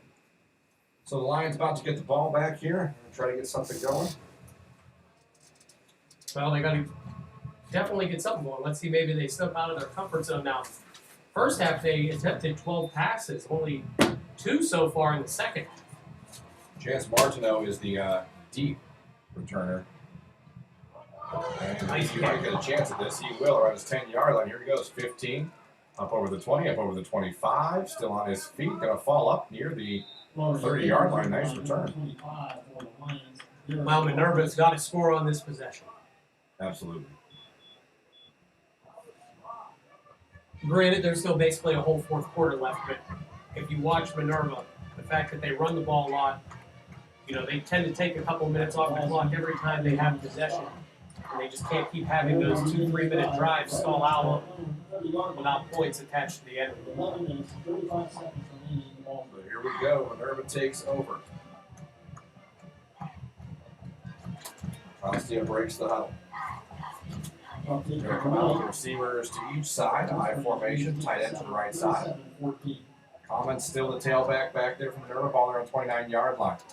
Back to throw, throwing deep as their quarterback, and it is almost caught. They took a shot. They did. They wanted to try to get a lot of it right there, and that was number 24. Chance Martineau, they sent deep on that play. That was very good everything on that play was fine. You take a shot, you had one-on-one coverage, and you put a pass there, and you let your receiver have a chance. Just a better play by Marlington. Nothing wrong with that. Second down and 10, 11:28 left to go here in the fourth quarter. Minerva looking for their first win of the season, but it's a very tall task at the moment. Power toss to Common. Common up over the 30, gets it up to the 32, maybe the 33-yard line. So Common's had a very busy night for Minerva. He's been busy, but his productivity has went way down. He's only got 8 carries, 12 yards in the second half. So third down and 5, it says on the scoreboard. We're under 11 minutes to go in the ball game. Minerva trails 24-3. High formation, 1 receiver to the right, tight end to the right as well. Costian going to hand it off to Common, who's going to dive forward. He's going to get the first down over the 40-yard line. He was falling down, but he kept his balance. They're going to give him all the way up to the 45-yard line. It's a nice run by Common. And he was falling down, but still went forward about 7 more yards. He's a tough runner. You can't take that away from him. So he ended up with 9 yards out. Here's the third, Lake up 22-15 on Green, and the third Malvern up 27-0 over East Canton. Scores around the area. Minerva breaks out. 10:35 clock running, fourth quarter, 24-3. Minerva trails Marlington. Costia whispers to his tight end. Turns. Fakes the handoff. Looking pressure coming. Hit as he throws, but he gets it across the field. Was looking for his wide receiver, Flag, Nick they can call Chaddock. interference. They might. Good looking for Chaddock. That read the line. Oh, that penalty from basically hit the line of scrimmage. I don't even know. Pass interference on the defense. A first down for Minerva. Costia was hit as he threw that ball. I'll tell you what. I think Costia's got some of that country strong in him because he was getting hit and he somehow still rocketed that arm out there and threw that pass. So that'll put the ball in Minerva territory.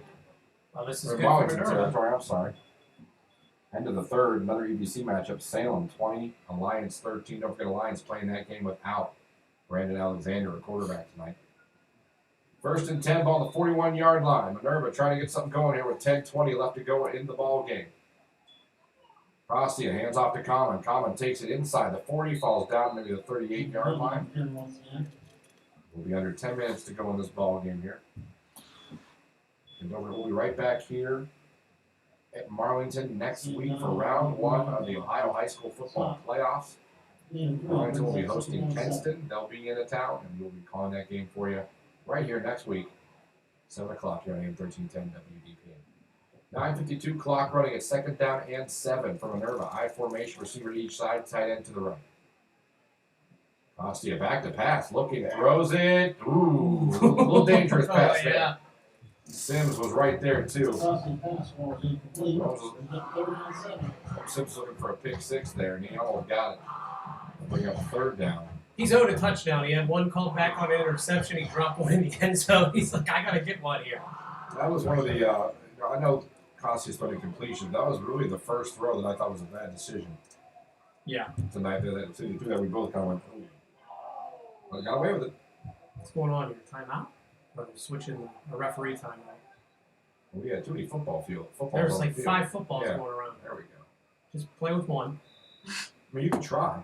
You could. Which one's the real one? Yeah. We're not telling. Third down and 7, ball 38-yard line. They're going to try a nice end around to their tight end. It's going to get a couple of yards, but be short of a first down. That was Eric Murray. Tried a little tight end counter on the left side. But that'll make it fourth down for Minerva. And again, they drive the football and they get in these fourth down situations, man. Well, the playbook and everything just shrinks on them because they're kind of limited on what they can do offensively. And this is 4th and 5 for Minerva. Let's see what they can do here. Zach Moore, wide receiver, split out to the right. Need 5 yards, I formation. Blitz coming by Marlington. Costia's got pressure immediately. Steps up now. He's going to be sacked. The ball came out. Still loose. Fight for it. It's not going to matter who has. It's going to be Marlington's ball regardless. But pressure got to Costia, who's a little slow getting up. Yeah, his line just couldn't really protect him that time. He's going to have to stay out there and play linebacker. Play defense, yeah. He's a two-way player. That kind of stings. He stands up, he looks around, and then he just goes and stands where he Yeah. normally stand to be a linebacker now. Can't go get water. Can't go sit down and talk to coaches about what to do next series. No, I got to play linebacker. Playing on both sides of the ball like that's got to be tough. Although they're young and spry. Well, and like I said, though, most time when you see quarterbacks going both ways, that quarterback's a safety. Yeah, they kind of take him out of harm's way, Yeah. where you might have to make a tackle. I mean, He's outside linebacker. Yeah, he's involved. I mean, yeah. I mean, he's So up there look with at him. the He's, line. look, he's showing blitz already. First down and 10 for Marlington. Ball their own 47-yard line here as they have the ball and they have the lead. With 8:54 left to go in the ball game. As Evans is going to call a timeout, there must be some confusion. Yeah, there we go. Coach Golan saying yes, timeout, absolutely. So, not sure if it's an equipment issue with Hunter Evans is over on the sideline. Doing, I don't know. Once again, we'd like to thank all Was it an equipment issue? No Or he idea. did something, but he go over the sideline was doing something. No, he's not injured or anything. No. Ohio High School Athletic Association, But Ohio Department of Health requirements to have a fall season. are they pulling him for the game? Is that what this is? Athletes. Because now there's a call a timeout, and he's not involved in the timeout with Coach Golan. So they might have decided with the playoffs starting next week. He had enough. Well, he's right. You can see he's down the sidelines. Yeah. He's not in the team huddle right now. They called the timeout to get him out of the game, and I think they did. They did. So a new quarterback coming in for Marlington as they say, hey, Connor, we need you next week. So we're just going to have you come out here and relax. So Wyatt Dillon, the freshman quarterback for Marlington now, is going to come into the ball game for this series and probably for the rest of the game. Wyatt Dillon, a freshman, 5'9", 150-pound quarterback and defensive back. So here we go for Marlington, getting some of their younger guys in the ball game. So Wyatt Dillon in shotgun, takes it, and hand it off to Hooker. Hooker will take it up to maybe the 48-yard line for a 1-yard gain. That'll be it. And here comes Evanich back in, so whatever happened.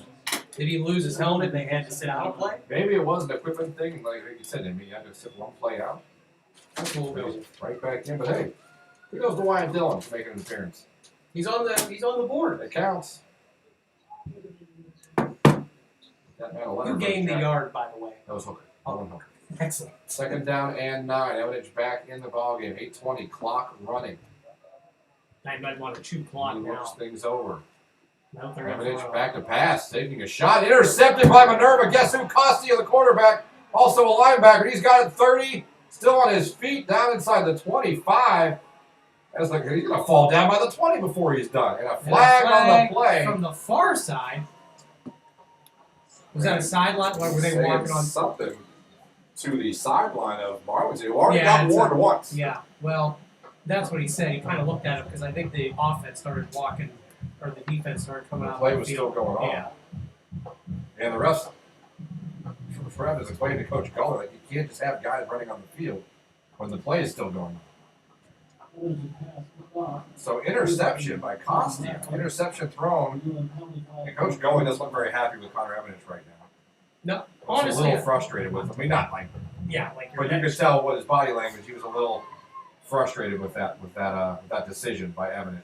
I'm really surprised they were throwing. Clock's running. There's 8 minutes left. You know that Minerva's having all kinds of trouble. Just chew clock. So the interception gives Minerva the ball with 8:01 left to go in the ball game. So it was a silent infraction, so that'll give the ball, put the ball on the 17-yard line. So in the red zone now is Minerva. They were already warned, so that time penalty did count. High formation. Costia going to try the power toss. We're on the right side. Gets around the 20, down around the 15 maybe before he's run out of bounds. That is number 14, Ryder Hartshorn. Not very many carries for him today. See when they mark him. It's like right around the 15. Maybe a gain of 2. Yep. 7:54 left to go in this ball game. It's 24-3. Minerva trailing Marlington.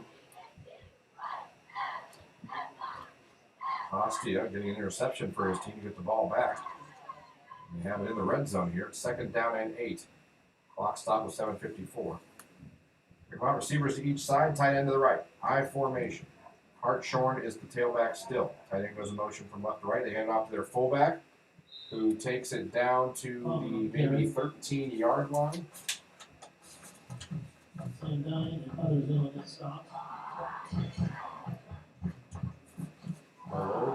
Carry up. Third down 6 for Minerva. Third down and 6 for the Lions. 7:30 clock running here, fourth quarter. High school football, AM 1310 WAPI. We're going to come out, receivers to each side, tight end to the right. I formation, Hartshorn is the tailback. Tight end goes from right to left. And off to the fullback again. That's No, they the keep pitch. it. It's an option. Oh, Hartshorn no. dropped the option. It's recovered by Marlington. Another turnover. And it's going to be Marlington ball. So Minerva turns it over on the option attempt. And the Dukes take over. We've had our share of turnovers on both sides of this football Yeah. tonight. Marlington and Minerva have, to be honest, they played a little bit of sloppy football here tonight. Yeah, this is not how you want to go into the playoffs here for either team. I know that they're on two different paths, you know, Minerva 0-5 and Marlington 2-2, but both teams just sloppy tonight. You know, just for conversation, you know, when you think about this, when a situation like this goes every year where you already know you're going to the playoffs and it's the week before, do you think that would cause some teams to maybe not put full effort, maybe not even consciously, but a situation where, you know what, we're both playing next week, First and 10 for Marlington here. Trips left, receiver to the right. I mentioned shotgun. They're going to turn, hand it off to Hooker. Hooker going to try to bounce to the outside. He does. Up 15, 20, 35, 40, 45, 50, 40. Still on his feet. 30, 20, 10. He's going to go all the way over the touchdown from the 16-yard line. He's going to take it for a touchdown.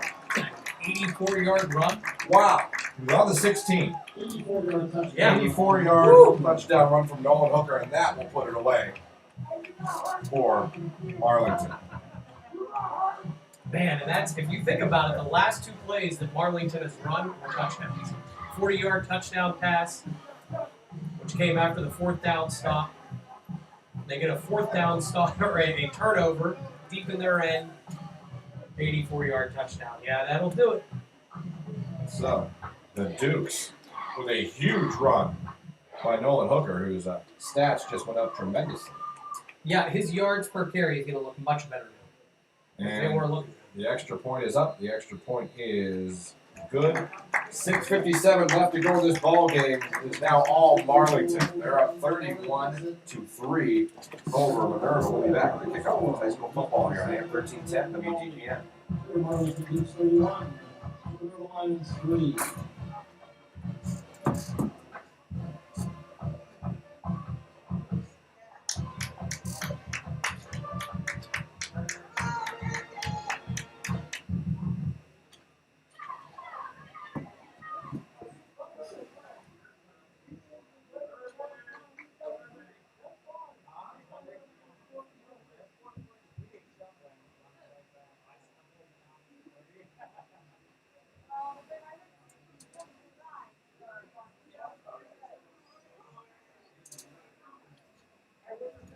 Speed Queen. That sounds like something like way different.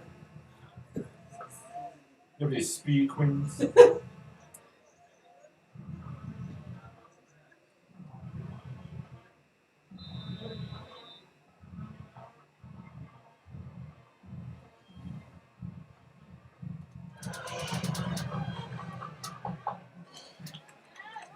Warriors kickoff goes into the end zone for a touchdown. Kickoff goes to the end zone. It'll be 1st and 10 from the 20 for Minerva as they get the ball back here with 6:57 left to go in the ball game. Marlington all of a sudden is going very well for them as they're heading towards the playoffs. Again, they'll be home next week. Kenston will be coming to town. They'll be hosting in the first round of the playoffs here in Ohio. Minerva will be on the road. They'll be going to Beaver Local. So, one of the interesting things too is, normally you take the top 8 teams from every region. That's it. Now everyone gets in. You have divisions, Ryan, in regions where there's sometimes 6 schools have a bye. Wow. So there's a lot. We have local teams aren't playing next week. Perry, Massillon, Hoover, Northwest. A lot of teams that we cover around here that they're all off next week because they earned byes. First and 10, the 20-yard line. They're going to hand it off over the 20, 25, 30, 35, up to maybe the 37, 38-yard line. Good run there by Chance Martineau. His best run of the night. Yeah, he hasn't really got too many opportunities. When you're going to look at this, you're going to look at the score in this, but you're going to look at the offensive yards. You're going to see Minerva has offensive yards. Oh yeah, they're Just definitely not really a lot to show for it. no points to show for it. They chew up time and they chew up yards. If they can complete drives, they might be a problem for somebody. 6:30, clock running, 4th quarter, 31-3. As Costia takes a snap, pauses, then goes forward. He'll take it up to the 42-yard line. There's an excited father somewhere below us. Point line clear once again. I always got to enjoy a man in his 40s or 50s heckling high school. There's a lot to say. There's There's a lot to say. Out there on the stop. Stan Marsh in the call. I thought this was America. Here we go. Here we go. 2nd down and 5 for Minerva. There we go. It's going to be a jet sweep to the right to Common. Common cuts it inside and goes back outside. Nice move. 49-50 into Marlington territory. Oh, might be a Hey! Marlington players saying what? I'm not sure what there is a question there. guy was almost in a bathroom stall when you hit him. But, so add 15 yards on the end of the run.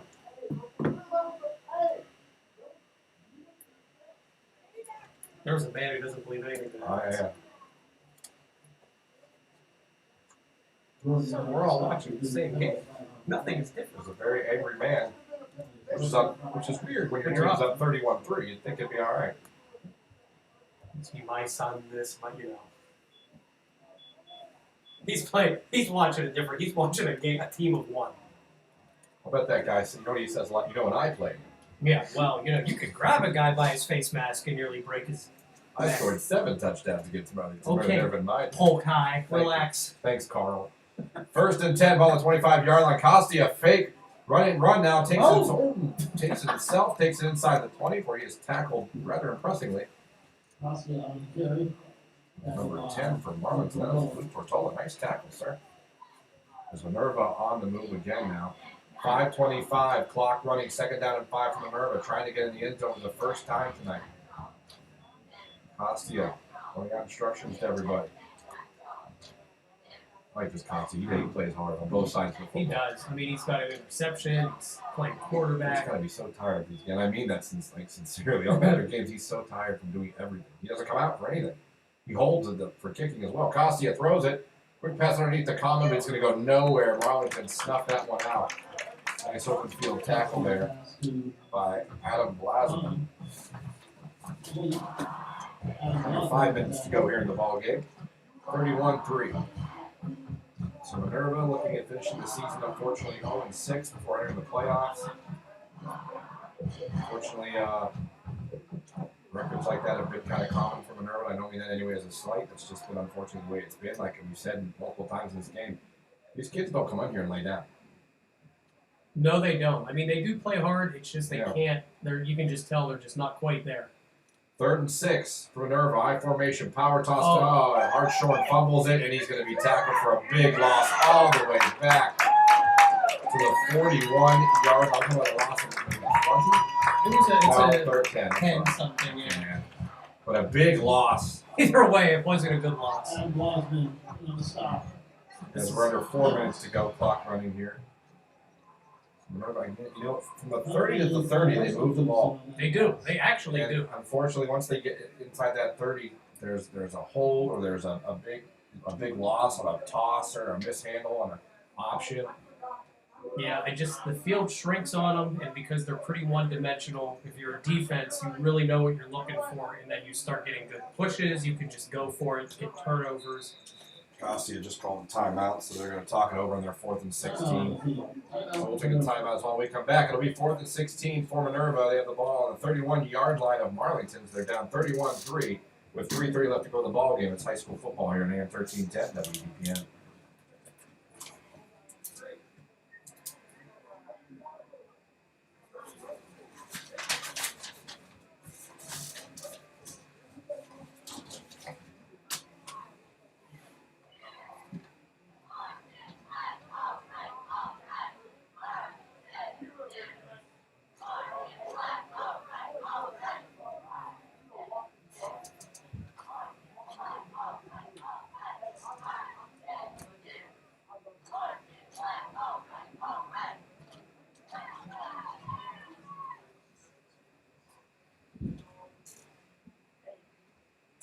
Timeout over. 3:30 left to go in the ball game. Here comes Minerva back on offense. They got to get 16 yards to keep this drive alive with 3:30 left to go here. Costia breaks the huddle. He's going to come out. They're going to have twins to the right, trips to the left, 5 wides, no running backs. Costia under center. Sure, that's forward. Costia back to pass. All kinds of pressure coming. Gets away from it initially. But now he's running backwards. Throws it forward. Got it. What was that? They threw a flag. Was that someone who was a lineman who couldn't be downfield anyway? It was all bad. And Yeah, poor you know lineman what? caught the ball and stood Yeah, the quarterback threw it to a lineman number 50. The problem is the lineman's not an eligible receiver, and he should have been that far down the field anyway.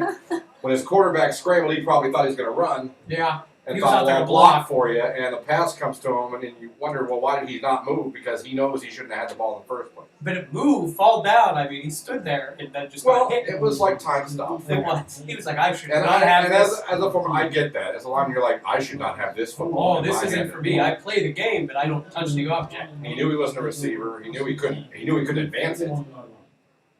So he just kind of So sat there. that's. So you At the had same time, incomplete- buddy, that was your moment in time. Yeah, I would have just ran. Even if they called it back, Oh, I I'm didn't run running. it. Get this on film, family. Run it. Talk about when I scored a touchdown as a lineman. Don't tell anybody I what's put that going on, I back. put that on Twitter for my friends to see. Oh, Instagram story on a loop. Maybe even TikTok with a nice funky beat underneath, like the kids do. Look, it's me running to Enya. No. What do kids run to Kids these don't, days? but not to Enya. Not to Enya. I You listen just to- aged us. Way to go. I listen to heavy metal anyway. I don't know any of the cool stuff. Nobody I talks. don't think they're listening to Elvis. No. There's Tom Jones. I thought Deep Purple for I sure. don't think a lot of kids are mowing through. No. There's Paul Simon. No, Simon come on. Garfunkel. Yeah. Ah. No Crosby, Stills, and No, I Nash. don't No. think they do that. All right. Marlington takes over first and 10 on the 46-yard line, as they do have some substitutions in here now. Yeah, As it's Marlington's time. just looking to run the clock out. Back into the ball game this time for this series is Wyatt Dillon, the freshman, getting some playing time here. I understand the move by Coach Golding. Oh, yeah. Playoffs are next week. It's do or die starting next week. You got the game in hand. You're under 3 minutes to go. Some of these young kids a couple snapped. Let's get all the guys that we need for next week on the sidelines with their helmets off so that we have them all for next week. Again, Marlington will be right back here. They have a home game next week against Kenston. They'll be in town. We'll have that game for you here. It's 2nd down and 8. And we're going to keep it himself. The quarterback, freshman, up over the 50. Oh! Nice little hit. Goes out of bounds. Wyatt Dillon. Well, I think this isn't a bad thing either way. You're giving some guys some work, and you never know what can happen in a playoff game. No, you don't. An injury could occur. Not that you're hoping to see that, but you never know when your number could be called. So it's good to get, some live action for some of the younger players who are probably only used to playing JV, things like that. And again, Minerva will be on the road next week. They'll be at Beaver Local. 3rd down and 4 for Marlington. Wyatt Dillon in a shotgun takes the snap. Going to hand it off to the tailback. He takes it down to the 45. Oh, He they got falls pushed forward. forward. All right. As the sideline for Marlington loves that, as he takes it down to the 43-yard line. 13, senior TJ Wilson. Number 13, senior TJ Wilson with the carry. TJ getting a big round of applause. Nice little Must applause have, there. feel good story here at the end. There's a run. We're under 2 minutes to go here as we are finishing things up here. Marlington will get the win. They will. The final home game for these seniors for Marlington. They'll go down as a victory for them. 1st down and 10, ball on the 43-yard line. Return, hand it off to the running back. Again, that is T.J. Wilson. This time he backwards a little bit. So now next week, Ryan, for everyone, it's going to get a lot more serious. Oh yeah, your 6 weeks of, getting your positioning done. If you were trying to get a bye, or if you're a team trying to work out some things, all that's over because it could be one and done. There are no more throwing the records out. It's real next week. Again, for Marlington, they'll play Kenston. Now, whoever wins that game will go to Canfield to take on the Cardinals in week 2 of the playoffs. Under a minute to go here. Minerva and Marlington.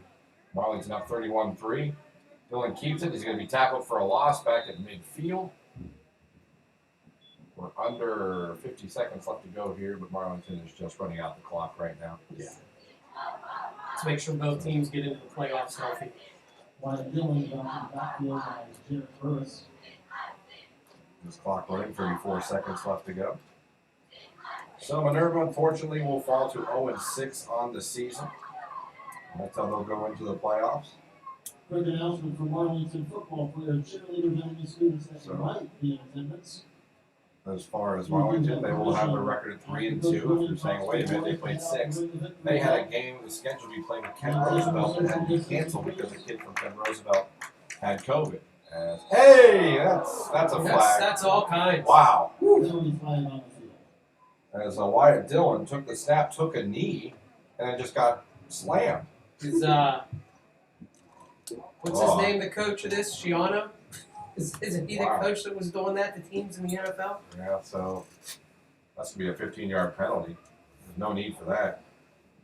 I think even some of the Minerva players are mad at the young man who did that. Yeah, as you should be. What are you doing? Freshman literally took a knee, was giving himself up, and he got slammed. He's okay. Of course, the freshman quarterback, Wyatt Dillon. He'll be the backup quarterback next year as well Safe trip home. to Connor Evidence. Safe trip home as well. And if things go well for Wyatt, his junior year will be his show here. That is a requirement that you exit the stadium immediately. So 2 seconds left. They mark off the penalty, so Marlington will just come out here, take a knee, and that will be it. As long as you maintain your social distancing, we ask that you maintain your face coverings. You are welcome to hit the victory bell. Oh, victory bell time. I would say so. Ooh. I would say so. So Coach Gully giving final instructions to his players. They're marking off the penalty. Here come the Dukes out to take the final knee here and end this ball game. No, he's just going to run the clock. Never mind. So after they run the clock, and that's it. So the game is over. Your final score, 31-3. Marlington beats Minerva. We'll be back to wrap this up. Here's some final stats and scores and get you out of here. 31-3 is your final score. Marlington beats Minerva. This has been high school football here on AM 1310 WDPN.